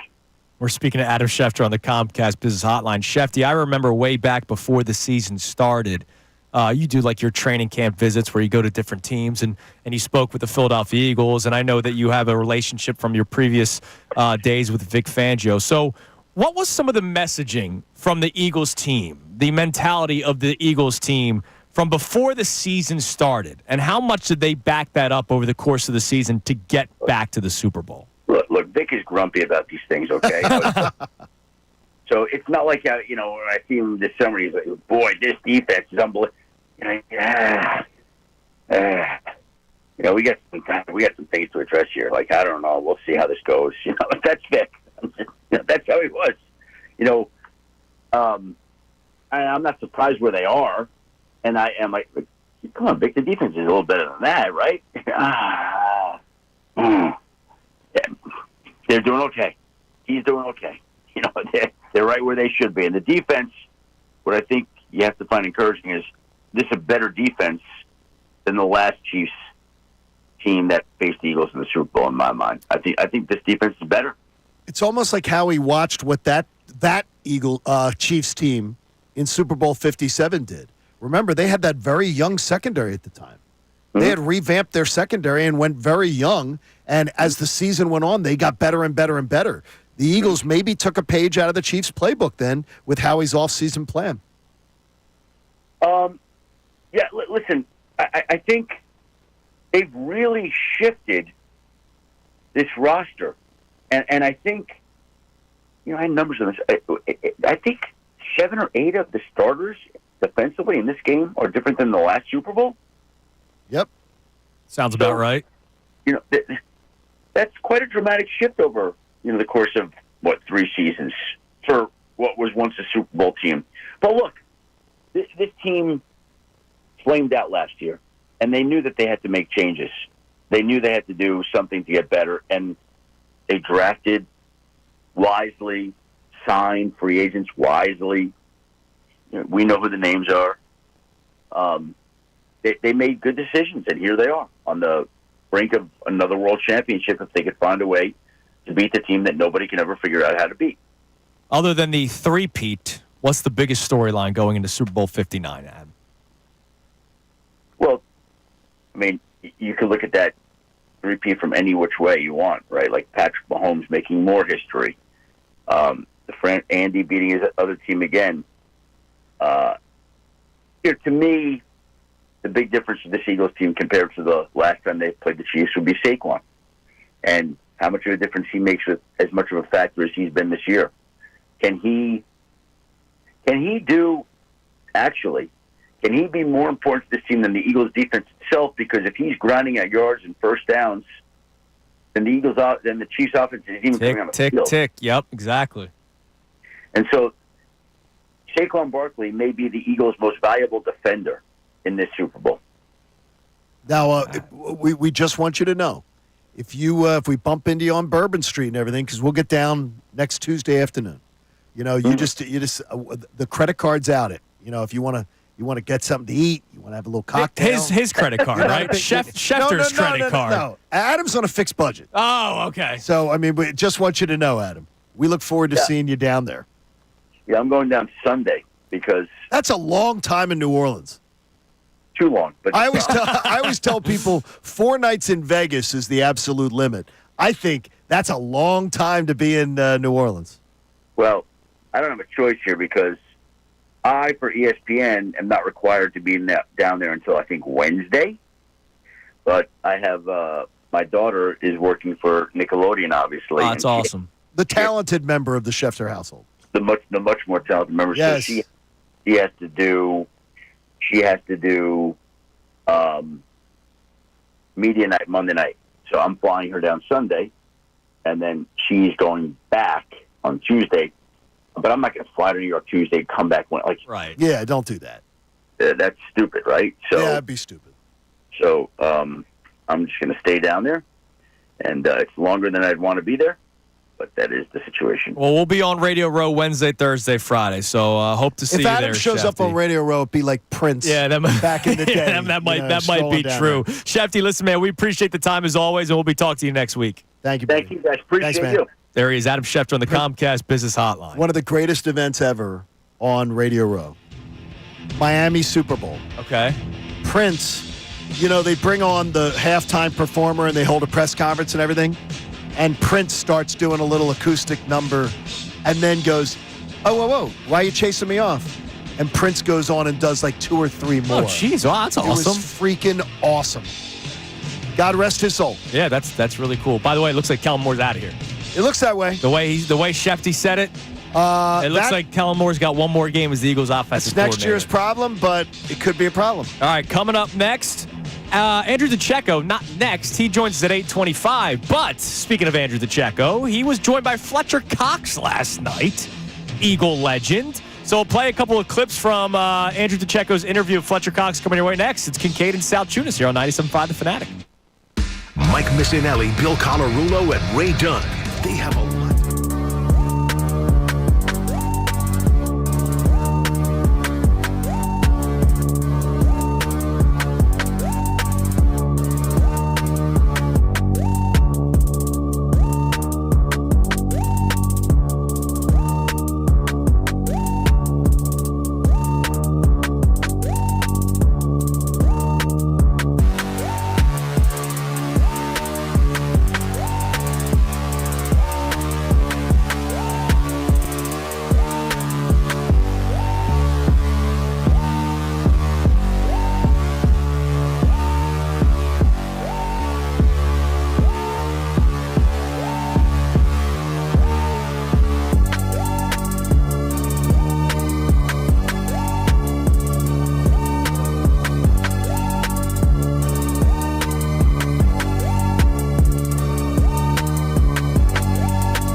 8:12 on Kincade Salciunas, 97.5 The Fanatic. Coming up at 8:25, so our next segment, we told you we were going to be busy today. Andrew DeCecco joins us for his DeCeck-In. Of course, Mondays and Fridays, he's with us for an hour, just a call-in on a Wednesday. By the way, Why Snack Wednesday? Let's give away 2 20-bag variety boxes right now of Why Snacks. Munch the good vibe on game day with Why Snacks. Callers 1 and 2 to the contest line, 215-263-0975. We'll get that 20-bag variety box. Also, a pair of tickets to see Temple basketball battle ECU this Saturday at 2 o'clock at the Leah Core Center. Meet former players as part of Temple's 2,000th win celebration. And kids in 6th grade and younger can score baskets on the court following the game, which is really freaking cool for the kids. Visit owlstix.com. If any of them can hit a 3. That would be great. So callers, Coach Fish might sign him. Hey, he's a good recruiter. Callers 1 and 2, 215-263-0975. We have 4 more of those to give away throughout the course of the show. But Andrew DeCecco joins us at 8:25. Yesterday, he was joined by Fletcher Cox. That's great. So we've reached that part of the year where a lot of guests are coming on to promote things because it is time to talk about the Super Bowl. I'm going to guess Fletcher Cox will probably be at Radio Row if he's already promoting something. He may be down there, sure. So yesterday, he joined Andrew DeCecco, and there's a couple of clips that I want to play for you before we speak to DeCecco himself. Fletcher Cox is just 1 year removed. And oh, by the way, Fletcher Cox is still involved. He's been at Lincoln Financial Field for games multiple times this year. He's not as public as Jason Kelce, but I imagine he still talks to a lot of these players. Nobody is as public as Jason Kelce, even Shaq. Seriously. So let's start with Fletcher Cox talking about the head coach. Here's Fletcher Cox on Nick Sirianni and his leadership. It's the way that he handles things, the way that he takes the blame. He's that coach that if something goes wrong, he takes the blame for. He never put it on his players to point fingers at his players or blame it on one play or something that somebody could have done better. He holds himself accountable, then he holds the team accountable, then he holds the captains, the leaders of that team accountable, and then there's always one way to fix it. Everybody works together to try to resolve the problem. And remember, when he talks about the leaders and holding them accountable, it's always behind closed doors. Yes. It's never public. He has never thrown a player under the bus in 4 years. Never. Never. Yeah. And we've heard reports from people that go to practices during OTAs, training camp, that he will ream out a player on the field. He can get quite animated. Right, but it's never public. No. Ever. Well, no. Unless you see it go on a field. Yeah, unless it's accidental, like Derek Barnett stuff or the Jalen Carter Well, yeah, thing. exactly. It's always him. He's got, what's funny, though? He doesn't make those mistakes anymore. You know why? Because he made the mistake and he learned from it. Correct. And He learned, and that's good life. to see. That is a part of life. Core values. You mentioned Jalen Carter. Fletcher Cox, obviously a big part of the growth of Jalen Carter. We talked about this as a show, I remember back in March when this first started. A lot of veterans in sports, when they see the young gun that's going to take their job, not always helpful. No. And I understand it. No, they usually are not. I remember. They're not usually as big a D's as, Brett Favre and Aaron Rodgers. Well, do you remember Ryan Tannehill? A few years ago when they drafted Malik Willis, he was like, asked that's about, not my job. He goes, that's not my job. I'm the star. And I understood what he was saying. Now, the thing is, if you're a good teammate, you're going to still try to help. You would always help. Like, correct. Now, you say it's about the team, dude. But Ryan Tannehill to the Titans is not the same relationship that Jason Kelce and the Eagles have. Sure. Fletcher Cox and the Eagles have. So here's Fletcher Cox talking about Jalen Carter's growth, which, look, he was a big part of. It was one of those things where, he had to get in and get the feel of what it's like to have 2 sets of hands on you at all the time when you're playing the game, when teams are game planning around you. I've been in that same position, and the only thing I could do is tell them, just go make a way. Just pick your battles and figure out, what you want to do to take yourself to the next level. Not make an excuse, but be the reason that you go out and dominate in the team that wins. And then he talks about the other defensive tackle, and this is something that is very honest from a former teammate. It's one thing for us to say it, even though we weren't wrong in saying it, but a former teammate of his talking about how Jordan Davis needed to get into better shape. How many times have we talked about that, right? Well, Jordan's acknowledged it now. Yes, he has. So here's Fletcher Cox talking about it. It's really good because you see Jordan, he's in great shape. The number one, you look at him and tell him how happy he is. And I think the biggest thing about Jordan is he cut his hair so he look a whole lot better. But no, he's good, man. I joke with him all the time about it. And this way, he's just taking care of his body. You can tell that he cares. Not that he didn't never care, but he's care. He knows that, the more you take care of yourself, the more the game take care of you as a professional. You learn to be a professional. You keep learning to be a professional. You teach the guys that's coming in how to be a professional. And when you have problems and questions, you call guys that that's been in the same position that you've been in. And the way Fletch talked about Sirianni in the first clip we played, Carter in that second clip we played, and the clip we just played about Jordan Davis, that tells me he's still in contact with all those guys. Oh, yes. Well, he's around the building. You see him there. Yeah, but I mean, way, texting and... By the way, I passed by Fletch, the Green Bay or the Rams game. Okay. Down below. I didn't recognize him. Yeah, he's lost a lot of weight. I didn't recognize him. A lot of these guys, once they get out, he looks like he's trying to get to GQ. Yeah. He's all lean, and he looks fantastic. All right, one more Great for job, you, and I think this is a great clip. It's learning from the previous Super Bowl. Now, unfortunately for Fletcher Cox, he's not going to be playing in this one. Right. But here he is talking about how you can learn from the Super Bowl just 2 years ago. There's different things all around. That team in 2022, led the league in sacks. That was a special defense. That was a special team. Obviously, we didn't get the job done, but everything about it was special. I enjoyed every moment of it. I don't regret it. Obviously, you take one of those things back where you want to win the Super Bowl, but you lose. And the good thing about a lot of those guys that was on that 2022 team is that they know what it feels like to lose the Super Bowl. I don't think those guys want that feeling again. I think that's something that we haven't talked enough about. Losing the Super Bowl? And a lot of guys are here still. They absolutely are. Like Jalen, there's literally been screenshots of his phone and how he still has the confetti, the Chiefs confetti. He still, by the way, can confirm. Oh, really? He still has it. So that's a pretty big point made by Fletcher Cox. I think that's awesome. They don't want to feel that again. No, they don't. There's going to be a different hunger, and I'm not doing the Hungry Dogs Run Faster. A different hunger going into this Super Bowl. Yeah, one team's looking for history for a three-peat. The other team's looking to not have a horrible feeling again, at least a lot of players. Great job by Andrew DeCecco on that interview. We'll speak to him coming up next. It is Kincade Salciunas, 97.5 The Fanatic. Fanatic Sports Update. Sirianni speaks about the rematch. I'm Connor Thomas, and this update is brought to you by Moyer Indoor Outdoor Services, locally family-owned and operated for 150 years. Moyer's been keeping lawns green and lush and homes pest-free. Go to eMoyer.com for free estimates. Nick Sirianni took to the podium yesterday to give his first look toward Super Bowl 59. Of course, it's a rematch from 2 seasons ago. So Sirianni talked about what the team can learn from the last appearance. We have notes that we're going through and that we've been going through, a couple tweaks here and there, and a couple things that will stay the same. But of course, any time you go through any situation like that, you take notes like that.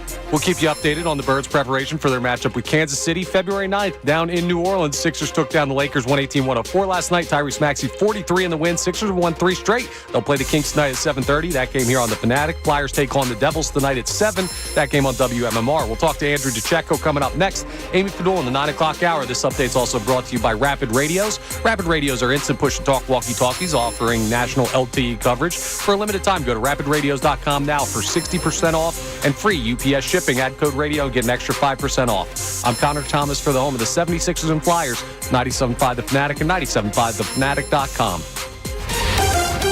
Birds head coach Nick Sirianni. You don't win consistently unless you have great players.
Salciunas, 97.5, The Fanatic.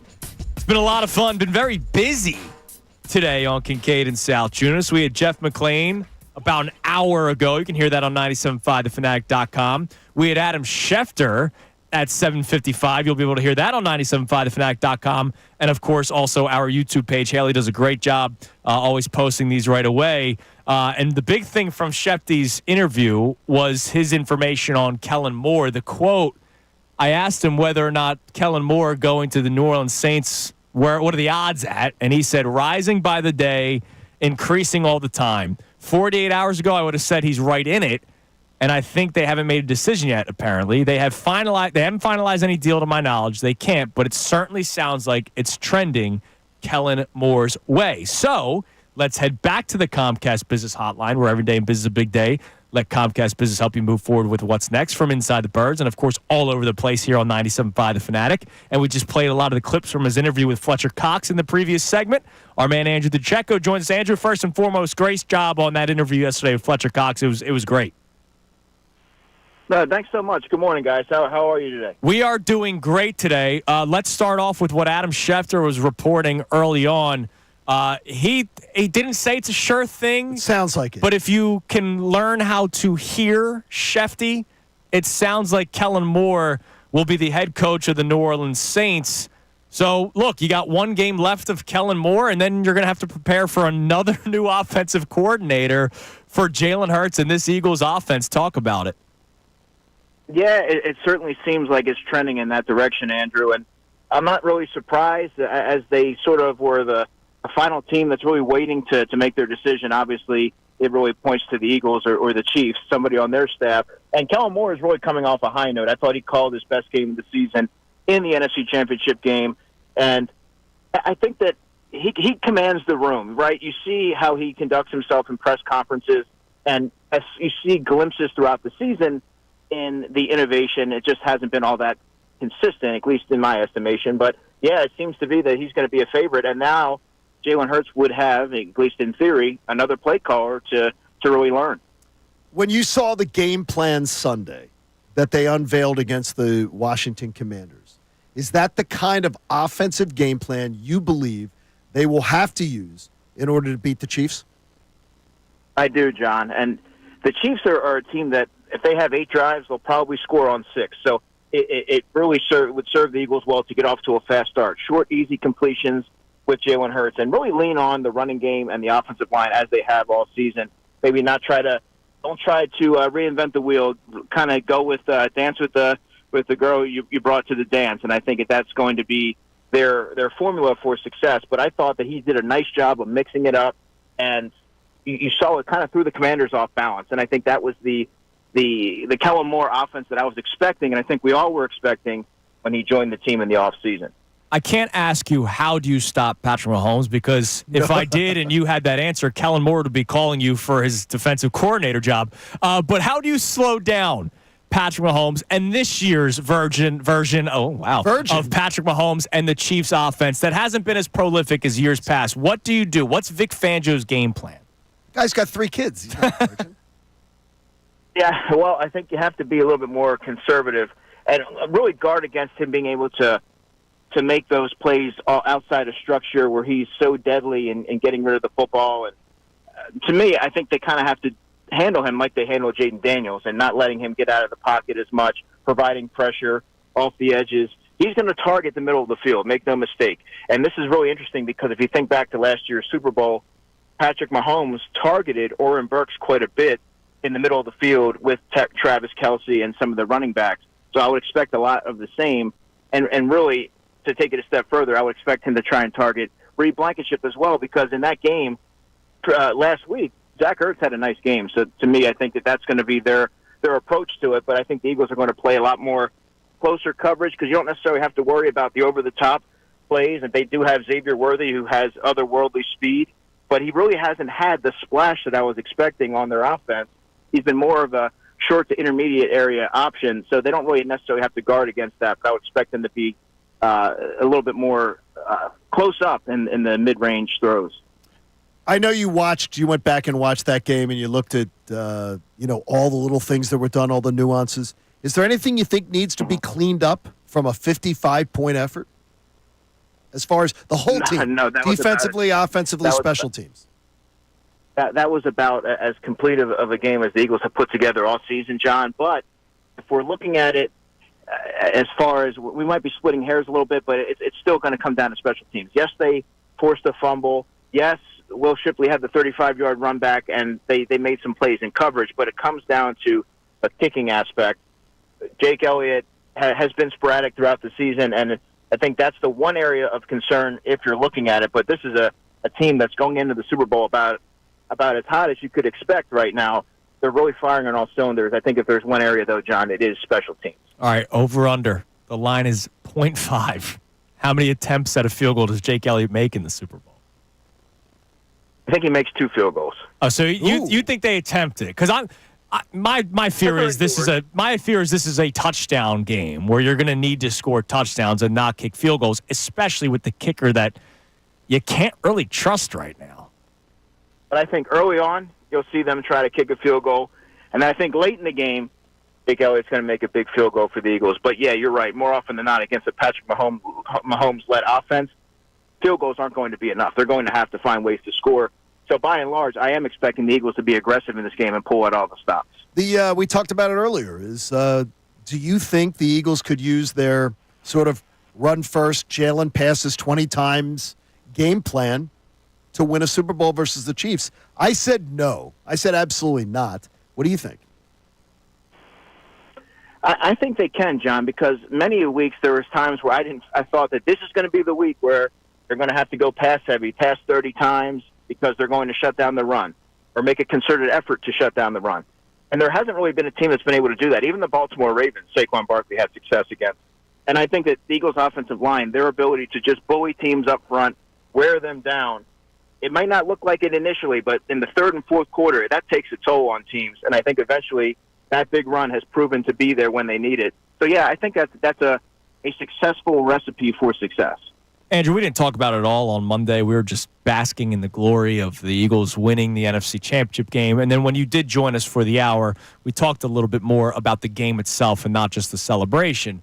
Did you make anything of the Jalen Hurts straitjacket comment after the game? No, I didn't. I really didn't because they're on solid footing right now, and I think that was maybe sort of tongue-in-cheek, maybe not to the coach, maybe more to us and to everybody that critiques the play all season long, that, yeah, it might have been more of a conservative offense. We may have been running the football a little bit more, but, yeah, I still have that in my bag of tricks. I didn't make too much of it. All right, sounds good, Andrew. Listen, see brother, you Friday. Great job as always. We'll see you in studio for the hour on Friday. See you in studio for the hour on Monday, and then you get to see us in New Orleans, Andrew. Yeah, I can't wait, guys. Looking forward to it. We appreciate it as always, brother. There he is, Andrew Zaccheko on the Comcast Business Hotline. Every day in business, big day. Let Comcast Business help you move forward with what's next. That guy just continues to do such a great job all over the place, inside the Birds, and, of course, here on 97.5. Really good stuff. Great content. He's amazing. And that interview with Fletcher Cox yesterday was really, really good. All right, so we continue the conversation with you at 610-632-0975. Chime in on any of our topics today. Now, I want to go through an article with you. CBS did the 10 reasons why the Eagles made the Super Bowl, John. 10 reasons. 10. Well, you can't just get to the Super Bowl because of one thing. So we'll go through those coming up next, see what we agree with, disagree with, what we think is the biggest reason. We'll do that next. Kincade Salciunas, 97.5 The Fanatic. Now, a Birds Insider Update.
97.5 The Fanatic on a Wednesday morning.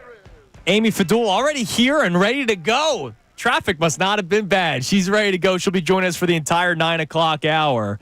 Very important question that kind of reminded me that we have to ask Amy at some point during the hour. Very important. Okay. That's your radio. That sounds very teasy. All right. CBS. The 10 reasons why the Eagles are in the Super Bowl. Who wrote this one? Cody Benjamin. I know Cody. So let's go through them. We'll go lowest to top. So 10th. We'll start at 10. Number 10, the playoffs ran through Philly, which I think is a huge thing. Matt Ryan said it to us in the interview. Dude, if Philly didn't have to leave Philadelphia, they were going to the Super Bowl. And let's face it worked out that we way. all said the same thing. Oh, Eagles are going to Detroit. They're going to take on the Lions for the NFC Championship game. Let's hope the Lions are so banged up at that point that the Eagles beat them. It didn't have to happen. Right. The Commanders beat the Lions, and then the Eagles laid a whooping of D.C. in the NFC Championship game.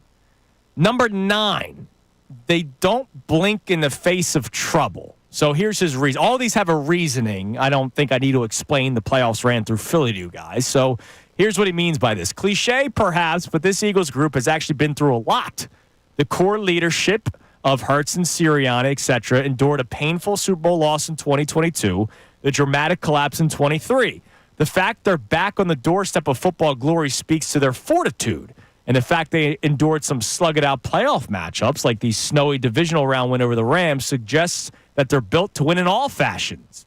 As Hurts say, rain, sleet, or snow, the Eagles trained to go. Now, he said that when he was high as a kite, but that's okay. He said it before. He did say. He said it last year. You're right. He did say that last year. But I like that it doesn't matter what the conditions are. This Eagles team is built to win anyway. Fair? Number 9? I think it's very fair. All right, number 8. They've shown they can win a variety of ways. This one should be higher. They can win with their defense. Number 8 should be higher. Howie Roseman struck gold on the offseason. Oh, absolutely. This one should be. I mean, you have an all-pro linebacker, all-pro running back, a right guard, 2 draftees, a right guard who got all-pro votes, 2 draftees, Vic Fangio. This should probably be number 1. Yeah, it should be higher. It should be number 1. I can't wait to hear the rest of them because that should be 1. 7, again, 8 should be higher. Their pass catchers rival the NFL's best. Not just the duo of Brown and Devontae Smith, but if you add Dallas Goedert and what he's able to do, and he's having a historic playoff right now, or his career has been historic in terms of other tight ends. But he's basically talking about how when it comes to the passing offense, they have some of the best receivers in the NFL. I think that's down the line a little bit, but I like it. I agree with you. 6, their rookie defenders are built for the pros. That's fine. Now, that kind of goes with the number 8 Howie Roseman thing, but I like that. Number 5, Vic Fangio toughened up the defense. I could say that that's higher up, too. You don't go from 30-1 and just say, yeah, that's one of the reasons why they're good. No, that could be the reason why the Eagles are in the Super Bowl. Sure. Going from 30-1, your overall rank. That's one of them. That would be a top 5 for me. And it's number 5. Number 4, Sirianni rebuilt the locker room, which, yeah. Considering last year and considering the early parts of this year, that's a pretty important reason. I'd put that down the bottom. You? Yeah, because I don't know how much he rebuilt the locker room. I don't agree with that statement. Okay. I think the players' leadership group within the room. And as you have said, and I will give you your credit, a lot of players that may have left. Yes. Not a lot. I mean, I'm not talking Jason Kelsey. We're talking like Hassan Reddick. No, Hassan Reddick. That was one of the major ones. Bye-bye. Yeah. Bye-bye. But it does take 2 to tango. Nick Sirianni does get some credit for that. Yes, he does. Yeah. He's also learned and gotten better at a lot of things. These are all things, though, that are nebulous. We're speculating on a lot of that. Okay. Number 3, this is not a speculation. The offensive line remains one of the best in the NFL. No questions asked. That's probably deserving of 3, or at least in the top 5. It's back end of the top 5 for me. Number 2, I love that I want to give Cody Benjamin a hug. What? Jalen Hurts controls the ball when it matters. That's a good one. It's a great one because that goes against what the national media nonsense has been. Oh, he's got to throw the ball more. Well, when he does throw the ball, he's very careful with the football, which is something that you and I celebrate. We celebrate the term game manager. Kincade and Salciunas, that is a positive term. I like it. We love game manager. Now, number 1 is an easy one. Saquon Barkley's MVP material. Saquon Barkley MVP should be number 2 behind what was done with number 1, which I believe is the whole Howie Roseman. I agree offseason. with you. That being number 8 is it's ridiculous. Egregious. That should be number 1. And we could talk to Cody Bennett about and it. I think and reevaluate it. Sure. That should be number 1. And then Saquon goes into it as number 2 because of the way he's playing. But those are your 10 reasons. Is there a reason that you didn't hear that you would throw in there? Absolutely. Zach Bond finds his place. Well, that's the Howie Roseman strikes gold. But they put Saquon in there. That's Howie Roseman. You think Bond needs his own 1? That dude is the defensive player of the year in my mind. He's forcing turnovers in like every postseason game. He's everywhere. Nakobe Dean goes down. He doesn't miss a step and picks up the slack for the other great linebacker. He has been, people say Jalen Carter. I could make a strong argument Zach Bond is the most important player on this defense. Yeah, but you know what? The only reason why I disagree with you is like the offense is tailored around Saquon Barkley. Okay. The defense, like Quinyon Mitchell has had his shine. Bond has had his shine. There have been multiple players on defense that have had their shine. I got you. Whereas, like, if I asked somebody outside of Philadelphia, first player you think of when I say the Eagles, they're going to say Saquon. Yeah. No doubt. I don't know when Zach Bond gets mentioned. Yeah, I don't know that. I think, Connor, it's one of those stories. We are all Zach Bond up. Yes. But I think the majority of the country hasn't even noticed as much of the Zach Bond story. And you know why we're more... Because of all the other stories. You know why we're more Zach Bond up than probably the national media? Because we hated the fact that we didn't have linebackers? Yes! For a That's generation? the reason. There's probably a guy out there going, oh, wow, you have a good linebacker? Cool. I'll name you 18 other teams that have one. Welcome to the party. All right, coming up next, Amy Fadul joins us for the rest of the show. We absolutely love that. You'll hear some more audio from Nick Sirianni at some point in the 9 o'clock hour. We told you it's going to be a busy show. We have 4 more 20 packs of the variety packs for the Y Snacks to give away, 4 more pairs of Temple tickets to give away. And, of course, we'll hear from you on the text line, the phone line, on any of our topics today at 610-632-0975. It is Kincade and Salciunas on this Wednesday morning, 97.5 The Fanatic.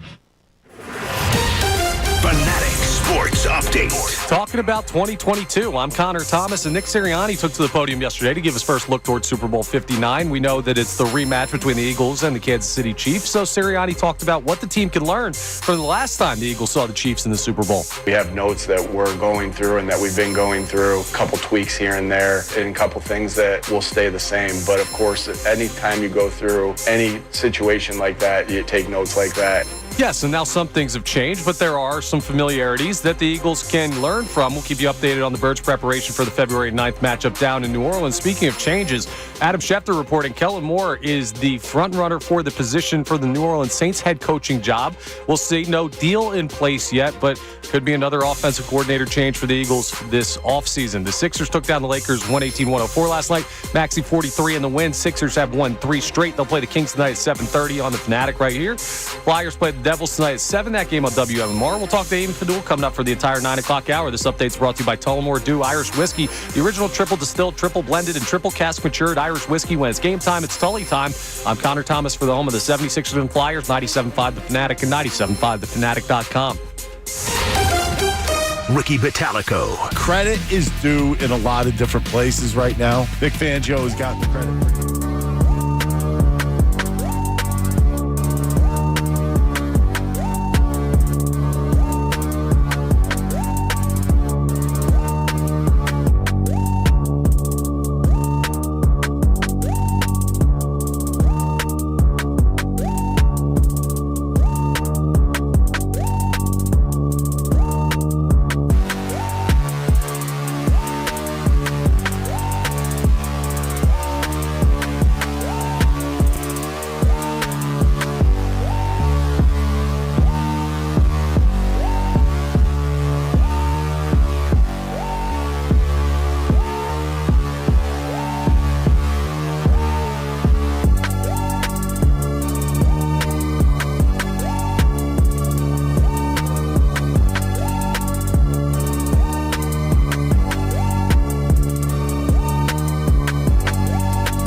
tweeted out, wanting to move to New Orleans after taking a work trip there. I've never related more to Kellen Moore in my life. So, you know how people that have success, they always seem to open up like a steakhouse or they open up like some sort of sports bar or whatever? Sure. Ragin' Cajun Sports Bar. For Ray Dunn. When he gets that big broadcasting money, because you know that's coming. He's already getting the big 97.5 money. And then once he gets the big network money, he can open up a sports bar. You're hearing Amy Fadul. Amy, good morning. Good morning, everyone. Hi, Rage. I like that. Hi, John. Ragin'. You could say it. Ragin' Cajun Sports Bar. I can picture the logo right now in my brain. There he is. He's giving me. I like it. He likes it. Trademark it. I like it. Right excited. now, Ray. Just give me like 10%. I'm going to tell you, though, is that I have spent a ton of time in New Orleans over the years, especially events like this. Ray would stand out a little bit. What? No. Yeah, he's not Cajun. He doesn't have it. He comes off. He will very much that no one will believe he's from New Orleans. He would stick That's out. the thing. He doesn't need to be. And by His the way, restaurant does. I heard it yesterday. Is the people doing the no one. You know how there are people when you're like in Atlanta, nobody says Hotlanta. Nobody from Atlanta says Hotlanta. Nobody from New Orleans says Nolans. Oh, Nolans? Yeah, of course not. Nobody says that. Of course not. You sound like the big. So don't do those things. Oh no, I'm going when to keep you on travel. doing it. Yeah, you can do whatever I'm you going to do like. whatever the hell I You're want. visiting. Amy. See, Why'd that's a you be trick why'd question, you be the John. friendly No one that thing? lives in Atlanta is from Atlanta. They're all from elsewhere, so they can say whatever they want. They're not true Atlantans. Then what about New Orleans? That's a weird. That's a weird. Second I landed in Jamaica, I said, "What's up, Mon?" As soon as I got down and there, then they were like, "Yes, our brother is here." That's unbelievable. No, they didn't say that. All right, Amy, welcome in. First and foremost, NFC Championship game. Let's kind of. We've been focusing more on the Super Bowl today, but we would love to hear your thoughts. Thought they would win. They scored 55. 55. The most ever. Like, come on. Do you know what the most ever is in a Super Bowl? No. That's 55 points. Oh, wow. Wow. Was that a San Francisco Denver? It was 1989. There we About go. that. That's good work. Yeah, good stuff there. No, I mean, I thought they would win. I thought that they would, do a good job. I thought the defense would come to play. Did I think they would score? Jalen Hurts would have 3 rushing touchdowns. I did think that they would throw the ball more just because that had been the narrative. And I think we talked about that last week. Coming out of the game before the Steelers, and A.J. Brown was, not real happy with the passing game. They made a point, right? All right, we got to throw the ball. Same kind of scenario.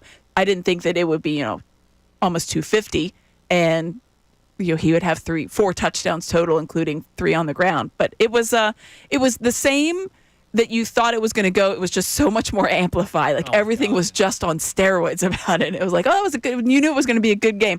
Yeah, it was a beatdown. And how much was it? The Eagles.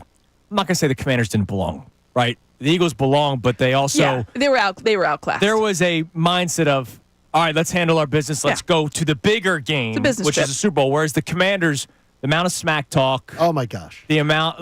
They were not ready. They weren't. Right. I mean, and that's nothing. I don't want to say anything like too deterrent because that is a very good team, and I think that they over exceeded, which is good. That's good for them. I think it. And as much as I don't like Jaden Daniels, the fact that he's going to be somebody to deal with, I think the division is better when there is more parity in it. You don't want to have, it's just you're not prepared because you're not playing teams that are very good, right? Because you play these teams twice in the division. I think it's better for it's better for the NBA when the Knicks are good. Now, I don't want them to be too good because I don't want to keep having to face them, but it is better. So I thought it was a good sign. But no, I think the Commanders were clearly outclassed, and they acted like they clearly had never been there before. And they hadn't, because that entire team, it was like one person was alive the last time they were there. You got a lot of Super Bowl players, pedigree players that have been a part of both teams that are going to be back in this matchup in Super Bowl 59.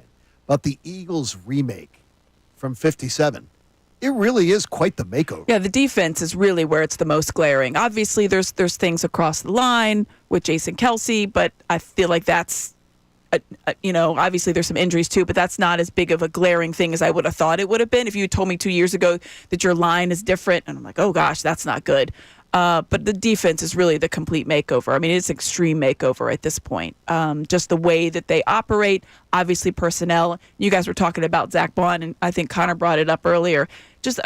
He's not going to get the flowers because it's not a glorious position necessarily, and he doesn't do the really big things, the splashy things. But if you watch him, he does everything you're supposed to do and more. And he is a tremendous player, and he's such a deserving finalist for Defensive Player We of the just Year. appreciate it more because we haven't seen linebacker play. Like there's decades. There's probably an analyst going, "Why are you guys making such a big deal?" Is that Zach Paul decades. guy? Like there's linebackers all over the place. What are you talking Not about? here, there Dude, aren't. no, Our not here. last favorite linebacker's kid is on the Exactly. No, seriously. It's Exactly. unbelievable. That's it. And that's where we're that's at. 20 years ago, which is wild. You're listening to 97.5 The Fanatic, WPN and WPN HD1 Burlington, Philadelphia, Beasley Media Group station, broadcasting live from the Comcast Business Studio, powering possibilities. I want to play something for you, Amy.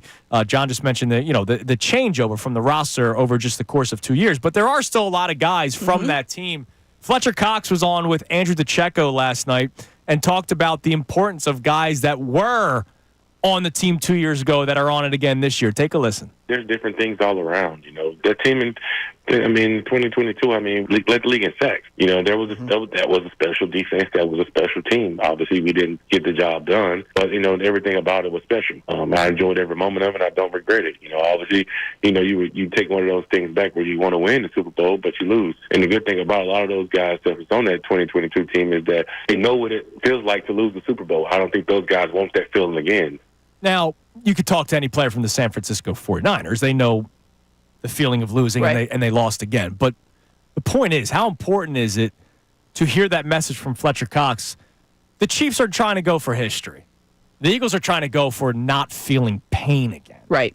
How big of It's a big an motivator. advantage or motivator? Yeah, it's a big motivator. I mean, that's why you see those guys. Jalen Hurts did it. That's why they wait and they watch the confetti fall. They watch the trophy being handed out. I'm sure there was Commanders players that were out there watching that on Sunday. It is a big motivator. That's obviously a personal thing. Some people are motivated by things like that. Some people just want to get the hell off the field and be like, I don't want to witness this. I can't watch it with my eyeballs.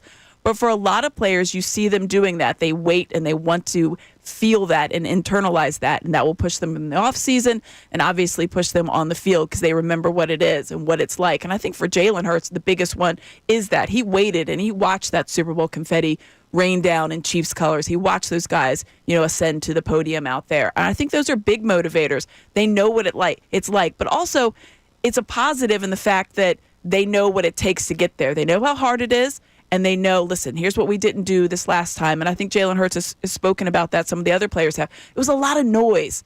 A lot of the guys weren't prepared necessarily for all of the extra stuff. And it is a real, you guys have been there. It's a show. It's a show.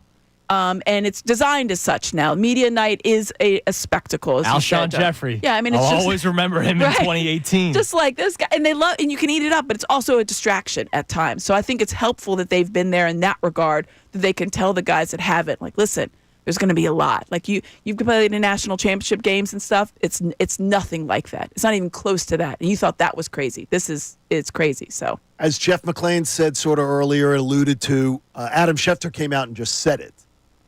The Eagles are the better roster in this game, the better team, quote unquote, of talent.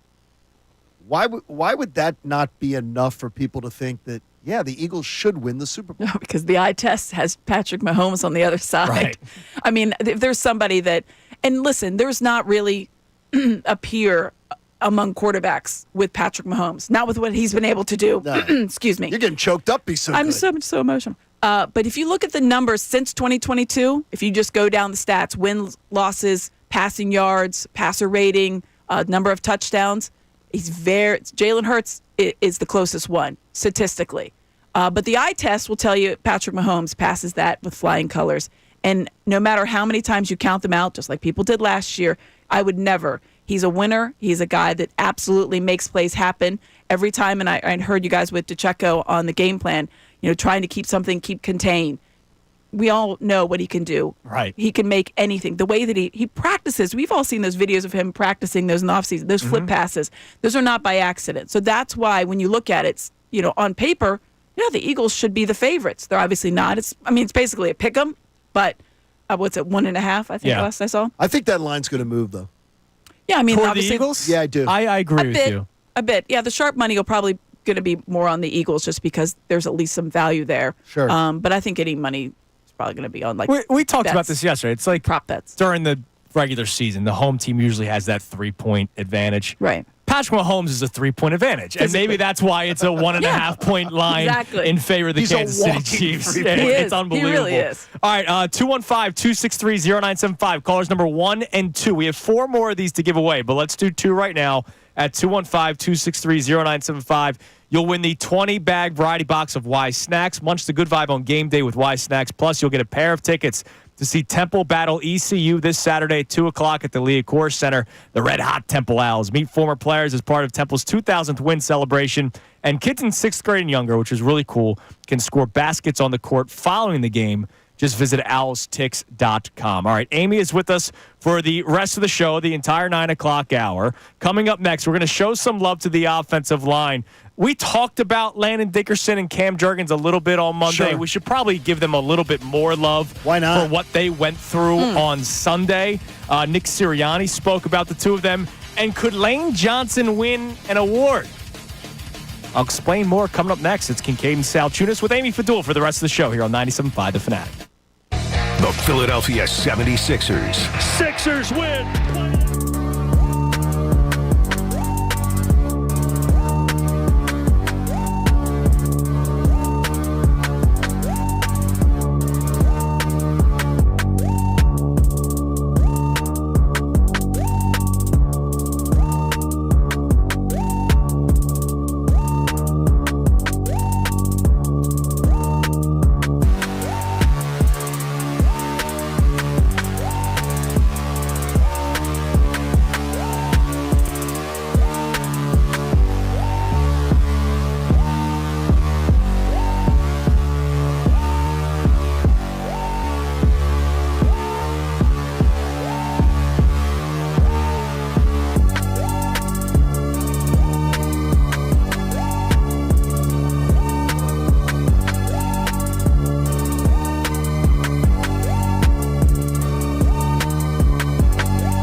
97.5 The Fanatic, and we are joined by Amy Fadul for the rest of the show today.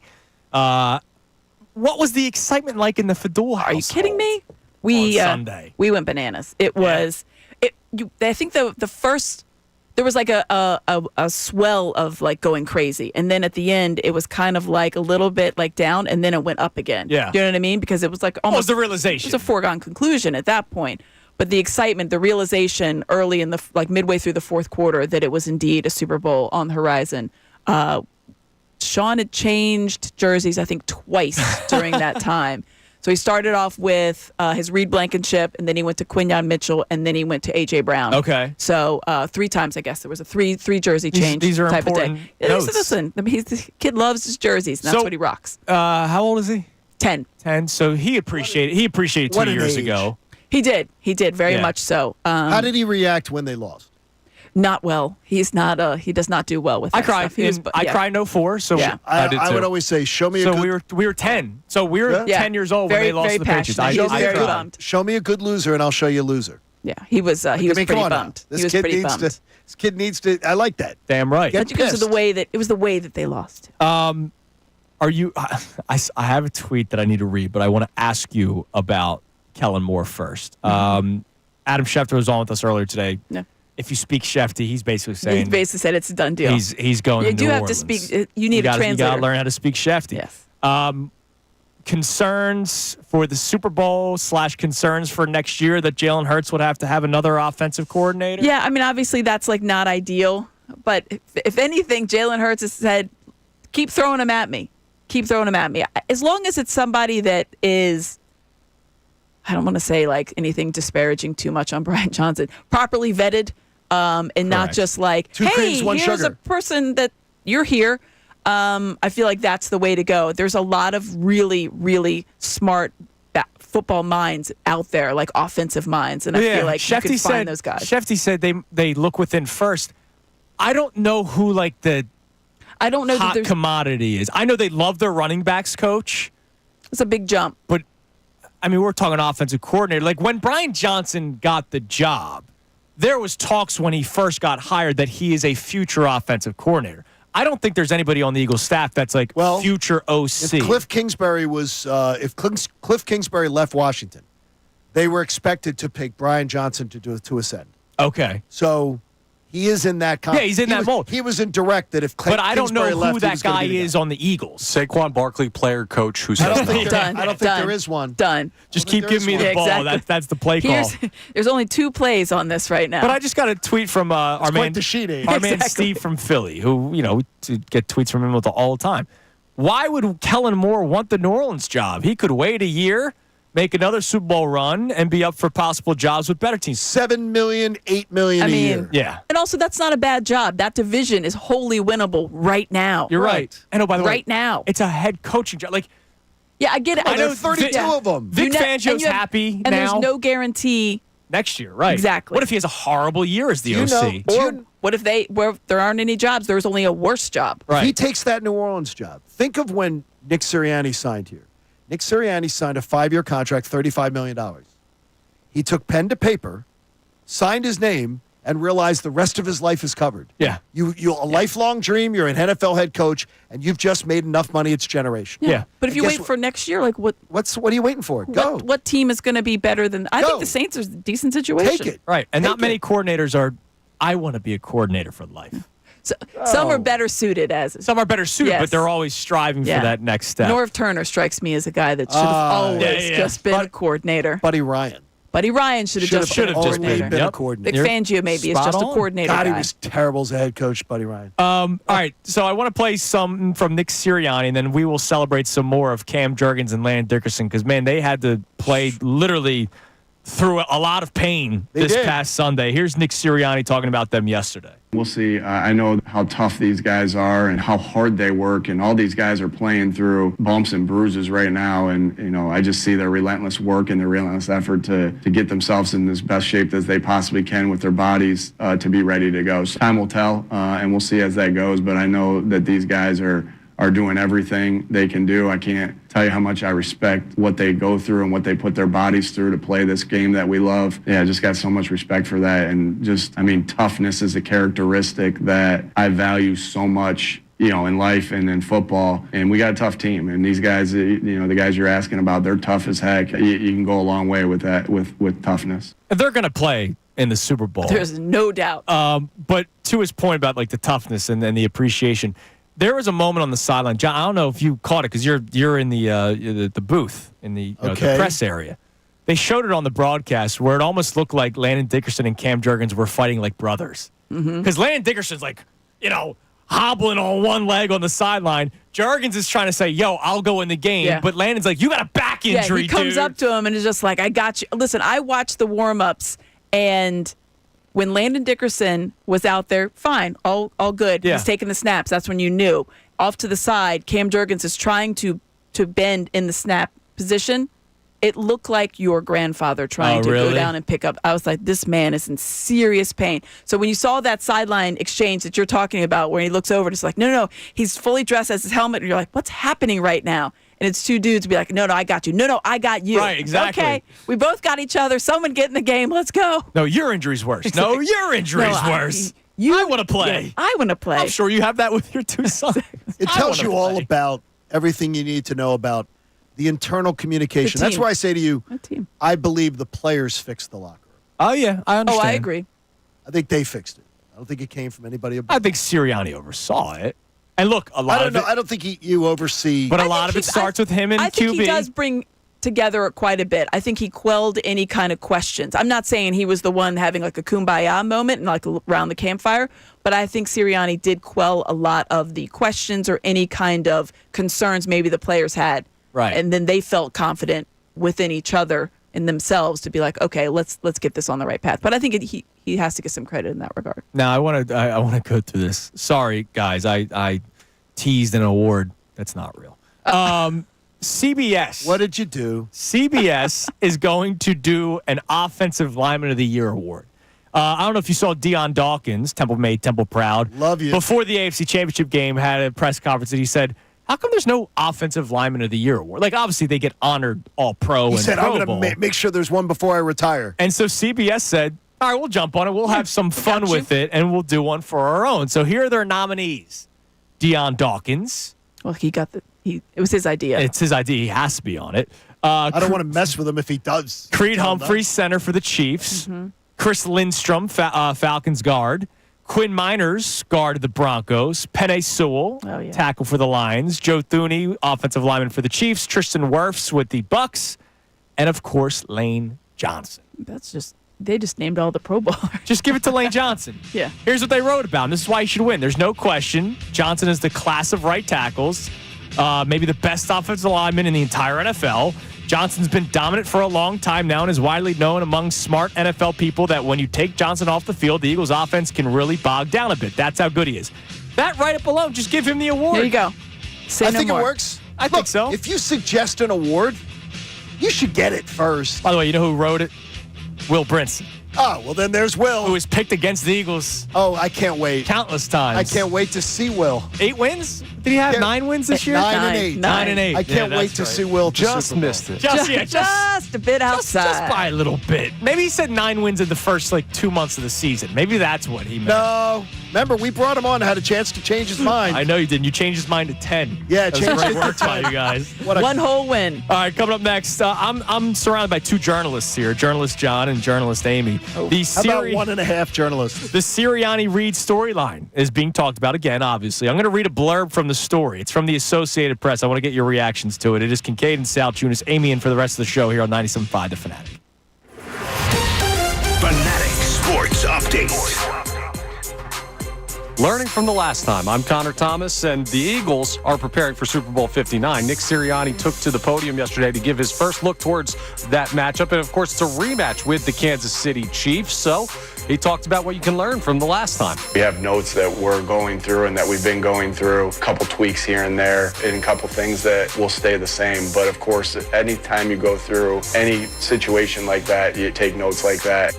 We'll keep you updated on what the Eagles seem to learn from their notes last time they matched up with the Kansas City Chiefs. That game, of course, February 9th down in New Orleans. We're also going to keep notes on what's going on with Kellen Moore. He has emerged as the front runner for the vacant New Orleans Saints head coaching job. So we'll see what's going on with that if the Eagles will lose another offensive coordinator. The Sixers took down the Lakers 118-104 last night. Tyrese Maxey had 43 in the win. Sixers have won 3 straight. They'll play the Kings tonight at 7:30. You can hear that game here on The Fanatic. The Flyers play the Devils tonight at 7. That game on WMMR. Amy Fidul will stay with us for the entire 9 o'clock hour. This update brought to you by Groundworks, your expert for basement waterproofing and foundation repair since 1997. Book your free inspection at groundworks.com. I'm Connor Thomas for the home of the 76ers and Flyers. 97.5 The Fanatic and 97.5thefanatic.com. Bill Colarulo.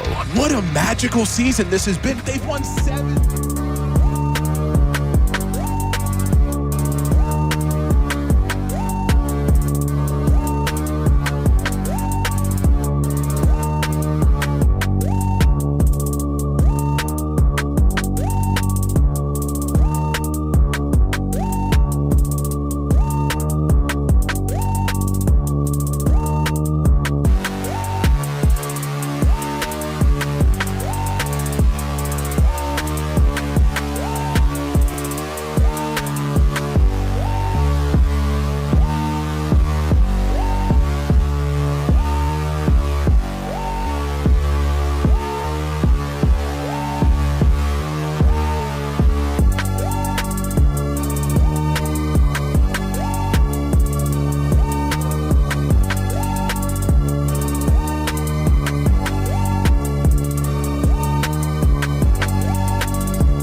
97 on Kincade Salciunas, 97.5 The Fanatic. Andrew Salciunas, John Kincade, joined by Amy Fadul for the rest of the show today. So I'm glad to be surrounded by a couple of journalists. My degree says journalism.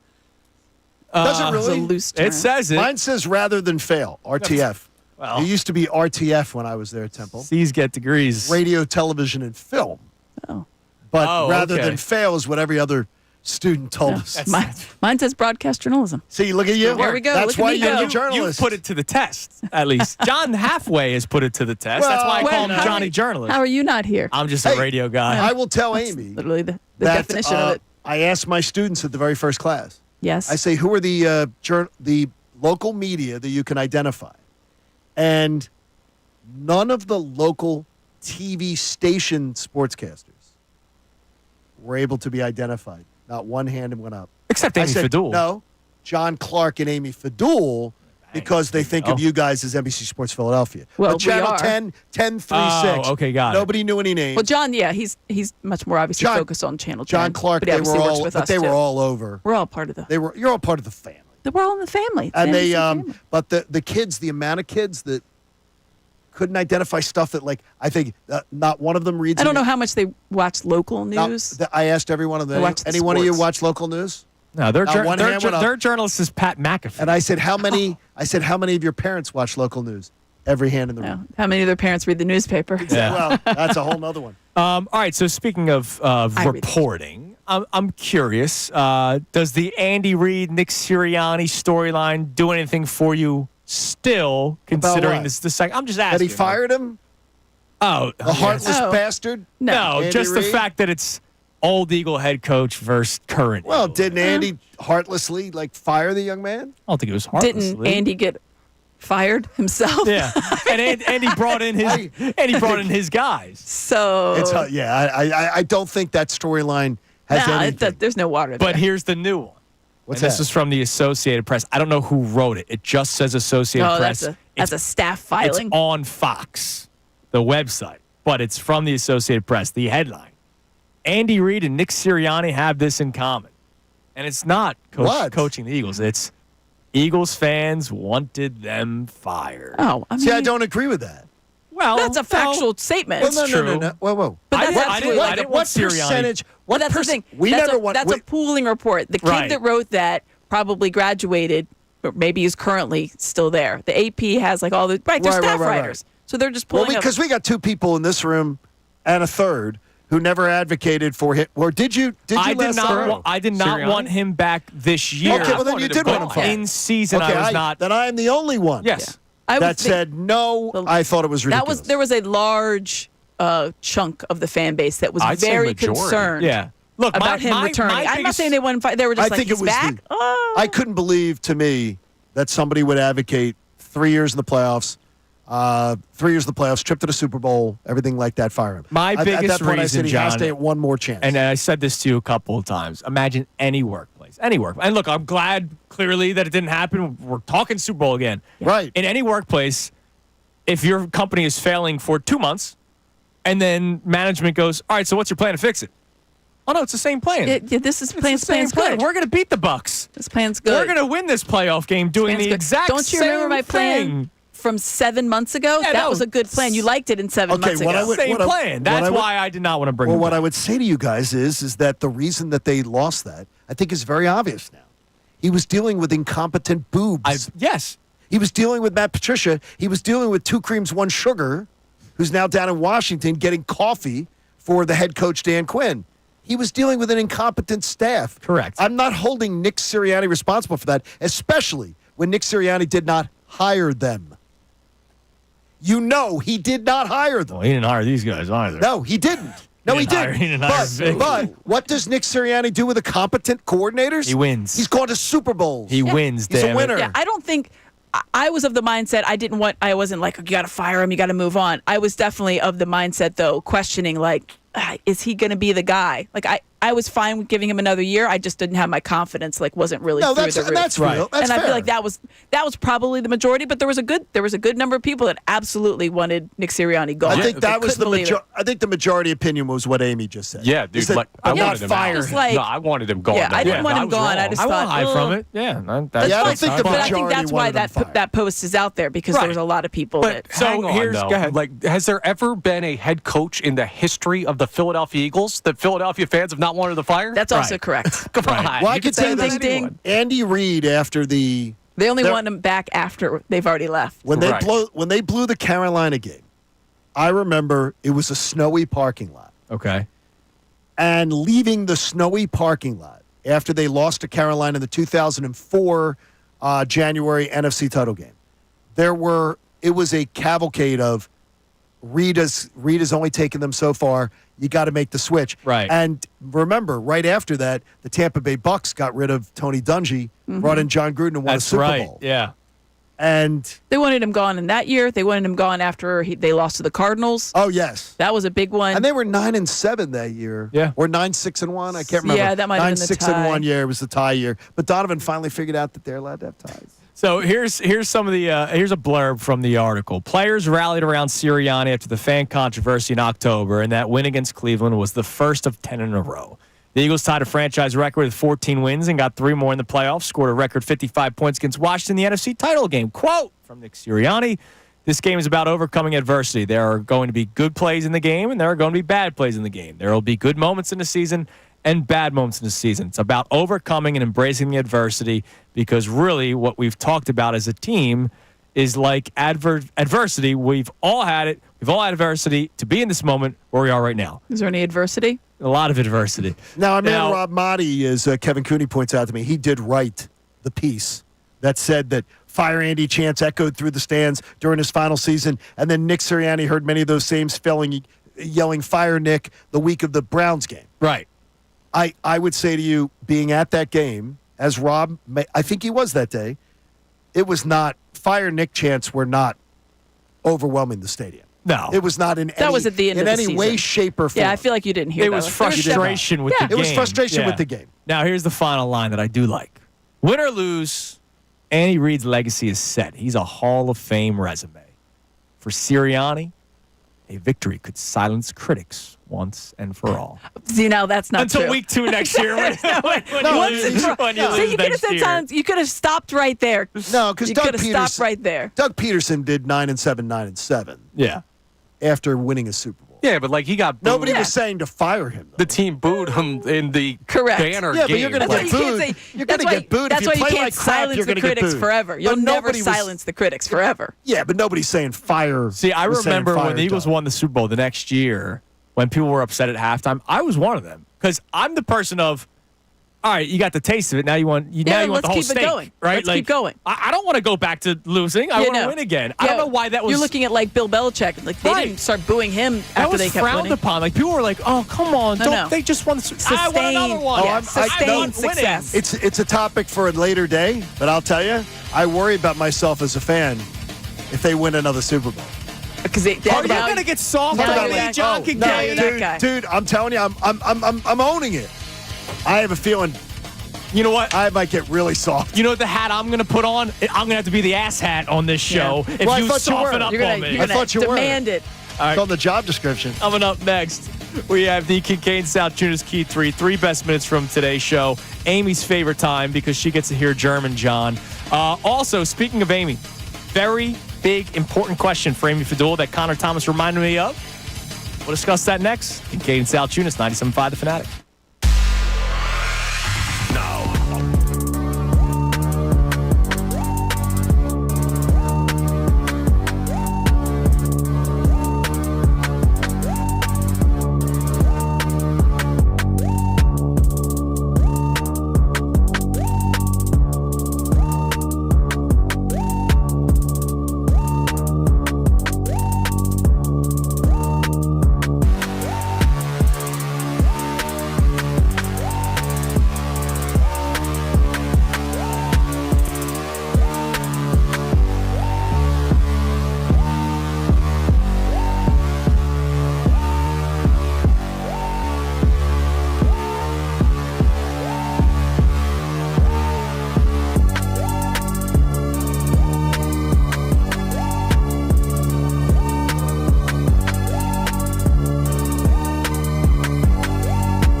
9:42 on Kincade That can't be Salciunas. true. 97.5 The Fanatic. No, it is, Johnny. It's already Blown Wednesday. It really is flying. And the slacker that you are, you only have one more day after this. Yes. We'd do Shady Maple on Friday. That's actually awesome. Lancaster. In honor of my mom, Shady Maple. That's really cool. All right, we have 2 more 20-bag variety box of Y Snacks to give away. So caller number 1 and caller number 2 to the contest line. 215-263-0975. Each of you would win the 20-bag variety box of Y Snacks. Munch the good vibe on game day with Y Snacks. You'll also get a pair of tickets to see Temple battle ECU this Saturday at 2 o'clock at the Lee Corps Center. Meet former players as part of Temple's 2,000th win celebration. And kids in 6th grade and younger can score baskets on the court following the game. Visit DallasTix.com. And it's this Saturday at 2. So not like 2 weeks ago when we gave away the Temple tickets an hour before kickoff. Of the Eagles-Rams game. Yeah, at least there's you got We're giving them time to get ready. There's no conflict. Absolutely. Now, Y Snacks, a they're 20-pack of delicious. variety. Yes, they are delicious. Also good to fill your stomach if, and Connor remind me of the question. Oh, goodness. Has it been purchased yet? The MD 2020. Absolutely, it's been purchased. Was it right it after is. the NFC Championship game, or had you already? It was Monday. owned it? Wow, so you went to the liquor store Monday to purchase it. I mean, I was at the store. Oh, okay. Well, she's at the liquor store a couple days a week. Because the other MD 2020 already ran out, so now you need to buy 2. It was A couple days one-off. a week, she's usually there anyway. I was Wind down Wednesday someone today. sent me now that's like I've had to show it to friends the picture, and it's just so terrible because in the picture, the still shot that someone has out there, I'm like trying to show the label on there, and I'm looking down, but I do not look like I'm looking down. I look like I've been imbibing the MD. And someone them sent me a meme. They said, if you really want to party, make it with vodka, and that's like the most intense screwdriver. I'm like, that's how you don't make it to Oh my You God. wouldn't make it to kickoff. no. So No. I don't advise that. Whoever sent that to me, I can't remember. It was on Instagram. Like, don't do that. You know what Amy Fadula is, though? She's a lady of the people. Yes. That's Absolutely. That's the Yeah. kind So of the MD is there. We'll be in Good. studio on Sunday for on the 9th, the big day, and Yes. so we'll see. It'll be there regardless. Well, of course. It's a winner. Again, it was supposed to start off as only champagne if they won, but it was just like no. And then the party it's just on. continued to Like, grow. it's That on. game- all. that It's game on. though was excruciating. You needed the MD 2020. I mean, that was You an did. excruciating Well, game. and I didn't change until my celebration outfit until Yes. the strip sack. So you couldn't celebrate too early. And even then, you're even still then, probably Tom like, Brady, just you Brady's never got know. the ball. 500 yards. He's got one more shot I was at very it. nervous sitting in the When green they- sequin gown. When they when they took the lead in the fourth quarter, when Gronk scored, and they ended up taking the lead in the Yeah. fourth quarter, that's the only part of that entire time that I was like, "Don't tell me this is happening. Don't tell me." Yeah. But they- it was wonderful, It was great. and it turned out Happen beautiful. again. Like the best day of a lot of people's lives. Man. Spectacular. It's unbelievable. I just want another date like that. Wait, so would you really get softy if they win again? Really? What are No, you I'm gonna turn telling. Look, into, I'm being honest with And you. I appreciate. Well, this I show is absolutely- about honesty. I am absolutely. I take losses so much easier since the Eagles won the Super Bowl.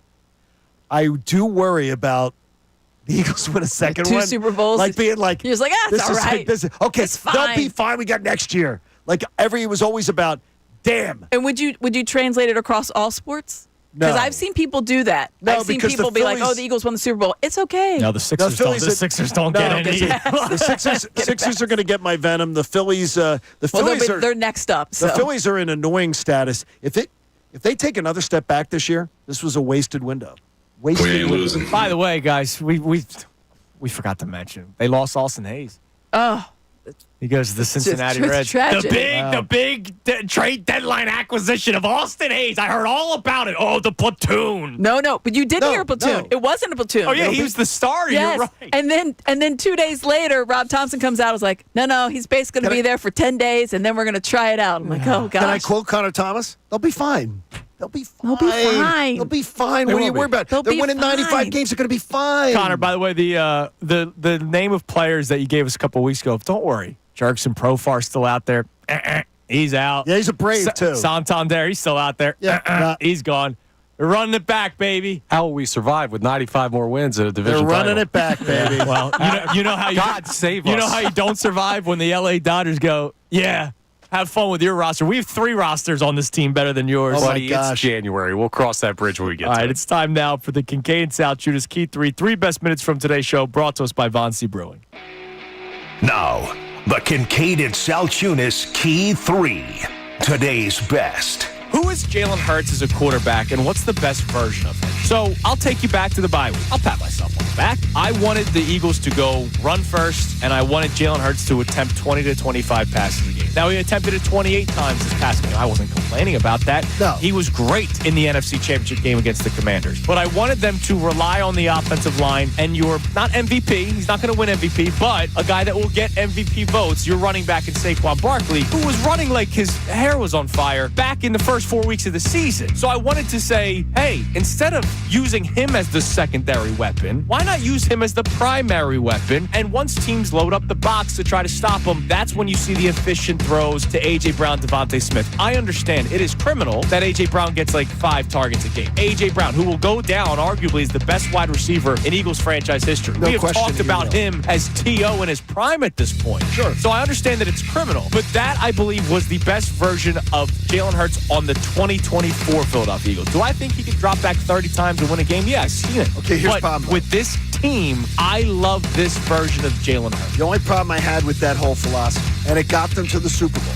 So it worked. It worked. So, in other words, I should have no problem with it. Was the fact is, I do think it's criminal, the approach that they took and what it did to A.J. Brown. I do think that it's criminal, that they weren't using the best, I think, if not the best, one of the 2 or 3 best wide receiver tandems in the NFL more to their advantage. You know, Dallas Goedert was in and out of the lineup all year long this year. Yeah. So there was a little bit of a problem there. But I didn't like the over-dependence on the running game because I thought, okay, it's going to make it more one-dimensional. What they proved me wrong on that in the Pittsburgh game and others is that, yeah, John, just when we need to use it, we can.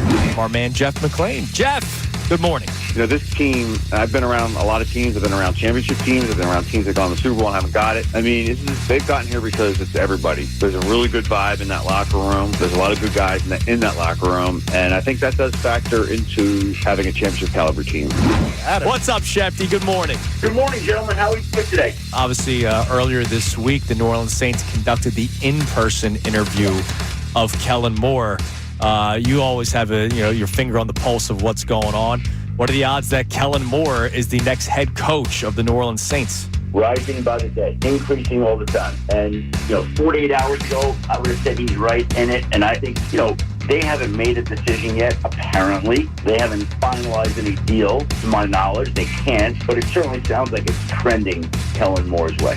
Jalen Hurts, we've seen play in a Super Bowl before and played spectacularly. Obviously, the fumble, big moment of that game. Awesome. But throwing the football, putting the team on his back, the 2-point conversion in which he, fights off 3 Chiefs defenders to get into the end zone to tie the football game. He was so good 2 years ago in Super Bowl 57 as an overall quarterback, right? People view him differently now because he's not throwing the ball as much. There's a game against the Baltimore Ravens where you win where he doesn't even attempt 20 passes, right? You didn't have to. You know what I mean? But for whatever reason, people take away the success of Jalen Hurts because of games like that. He's so good. He threw the ball 19 times. Do you know the reason? The reason being is because they look at box scores. Yes. We watch every snap of every game. You're right. These people go and look at a stat line and go, man, Hurts did nothing. Right. They didn't need him to do anything. All right, that is the Kincade Salciunas Key 3 best minutes from today's show, brought to us by our friends at Von C. Brewing Company in Norristown. Check out their Key 3, the OG Pills, a legendary Philly lager, a gold medal winner at the 2023 World Beer Cup for Best American Pilsner, the Walking on Clouds, Von C's flagship hazy IPA, and Johnny. And the Vienna Lager. He was gone the last 2 days. Yes, I know. It's The very Vienna disappointing. Lager, like the German lass. He wanted to rest up for you, Amy. Amy Fadul, she doesn't know the German lass. She loves the German ingredients and everything. Go visit VonCBrewing.com and go visit them in Norristown, which is very much like downtown Vienna. MD 2020 from Very similar. Germany? No. But No, I Amy don't. likes to booze it like the German lasses. Oh, wow. She enjoys that. All right, I want to read a tweet for you, or a post, I should say. A post? From Greeny yesterday, Mike Greenberg. Who wrote it for him? I'm just kidding. No, well, He literally, somebody holds his hand when he goes to take a pee. so Let me just tell you. Wow. at least it's just his hand. During the show yesterday on He has an intern to wipe. Sorry. Just being honest. I couldn't let that go? There you go. Come on, man. The rim shot? Jeez, that was quick-witted, just like that. All right. Top 5 free agent signings that immediately paid off in NFL history, according to Greeny. Reggie with the Packers, unfortunately. Dion to the Cowboys. Yes. Peyton to the Broncos. They did win. But that was a great one. They did win. That was great. Brady to the Bucks. And Bryce Huffton, just kidding. Saquon Barkley to the Eagles. It's Howie's best offseason signing in the history of the franchise. It's his best. It has to be. Like it's amazing. There's somebody listening going, well, no, Nick Foles. No, it's not Nick Foles. That's a very Stop good one. it. Yeah, Don't but, get me but wrong. it's not Nick Foles. But this guy's done it since week 1. Exactly. Right? Like Foles did it for the And there's a Tremendous difference signing. You had competition for Saquon Barkley. The Houston Texans, the Chicago Bears, and others. You had no competition for Nick Foles. I remember it was down to Texans. Diana Rossini I was on the air. Me and Tom Alvord. It was between the Eagles and Texans. I was like, oh my God, this is really going to Nick lose. Foles was on a fishing trip. Yeah, I said, you had this is competition with fly fishing. That's tough. That's fun. With I'm not his, saying it's I not love that, important. though. It's obviously was a very important Fishing signing with his dad, as the though, is great. backup quarterback. It was amazing. Yeah, that great. story, his It worked story, out. even the Kansas City aspect of it. Yeah. He missed the phone calls from Exactly. Andy because he was out hiking. Like his story's amazing. I saw 2 minutes of him on Sunday, interacting with people, and every single person he interacted with, he acted like he cared. Yeah, oh yeah. Nick Foles has not lost. Saquon does the same appreciation. thing. So, Saquon's amazing. Amy, John was confused by this. So Foles went to Broad Street after they won. Yeah. And I was like, So did Paul George. You didn't see, well, yeah. You didn't see many photos of people like, I saw Nick. And John thinks Nick Foles is like that noticeable of a figure. I don't think so. I don't think he is. I think he had a hat on. I saw the He had the pics. hood up? He had Yeah. the hood and the hat on. And listen, that's one of those things. It would have been. That looks like Nick Foles. There's no way that Nick Foles is Right, here. right. Are That's you kidding true, me? too. The hat, if I'm not mistaken, he had It's his company hat, Philly. the Company dad season. Yeah. I mean, I get you. I think he's. It would have been like you stared at him and been like, why am I? Also, these people, a lot of them had been drinking. A lot. Oh, yes. So Yeah. I would have been of the mindset like, is that Nick Foles? No way. And then I just keep walking Yeah. because I'm not there to like stand around. What an amazing 10 days we have ahead of us. Oh my God. Yeah. I'm starting to get that, it's going to be an amazing, excitement, it's an amazing time when your team's in the Super Bowl and the whole city's happier for it. Absolutely. Like Yes, everything. joyful. My wife laughed that she watches the local news, loves her 6, and the Channel 6 4 o'clock news on Monday. They didn't get to a non-Eagles story till 4:35. Oh, of course. And Which she is was great, like, though. she's like, that's amazing. Crime is going to be Happy. down. Yes. I think I've only flipped off like 2 drivers this week. That's good for you. That's Good for you. Hey, at you. support life-saving cancer research. Join us and our generous partner, Window Nation, and make a donation today to the American Association for Cancer Research. You can do it at 975thefanatic.com/AACR because cancer research saves lives. Amy, thank you as always. We Thanks for appreciate this. having me. Hour Love seeing you, flies Amy. by. Always good to see Now, you guys. next week we will be in New Orleans. New Orleans. Now, not New Orleans and not New Orleans. I was trying to coach Bill up. So maybe we got to figure out with We'll Amy. figure something out. Figure out with Amy what we're going to do. We'll figure it out. Amy, thanks as always. We Thanks, appreciate guys. it. Johnny, we'll be back at it tomorrow morning. Look Another forward day to of seeing Kincade you. and Salciunas on a Thursday morning here on 97.5.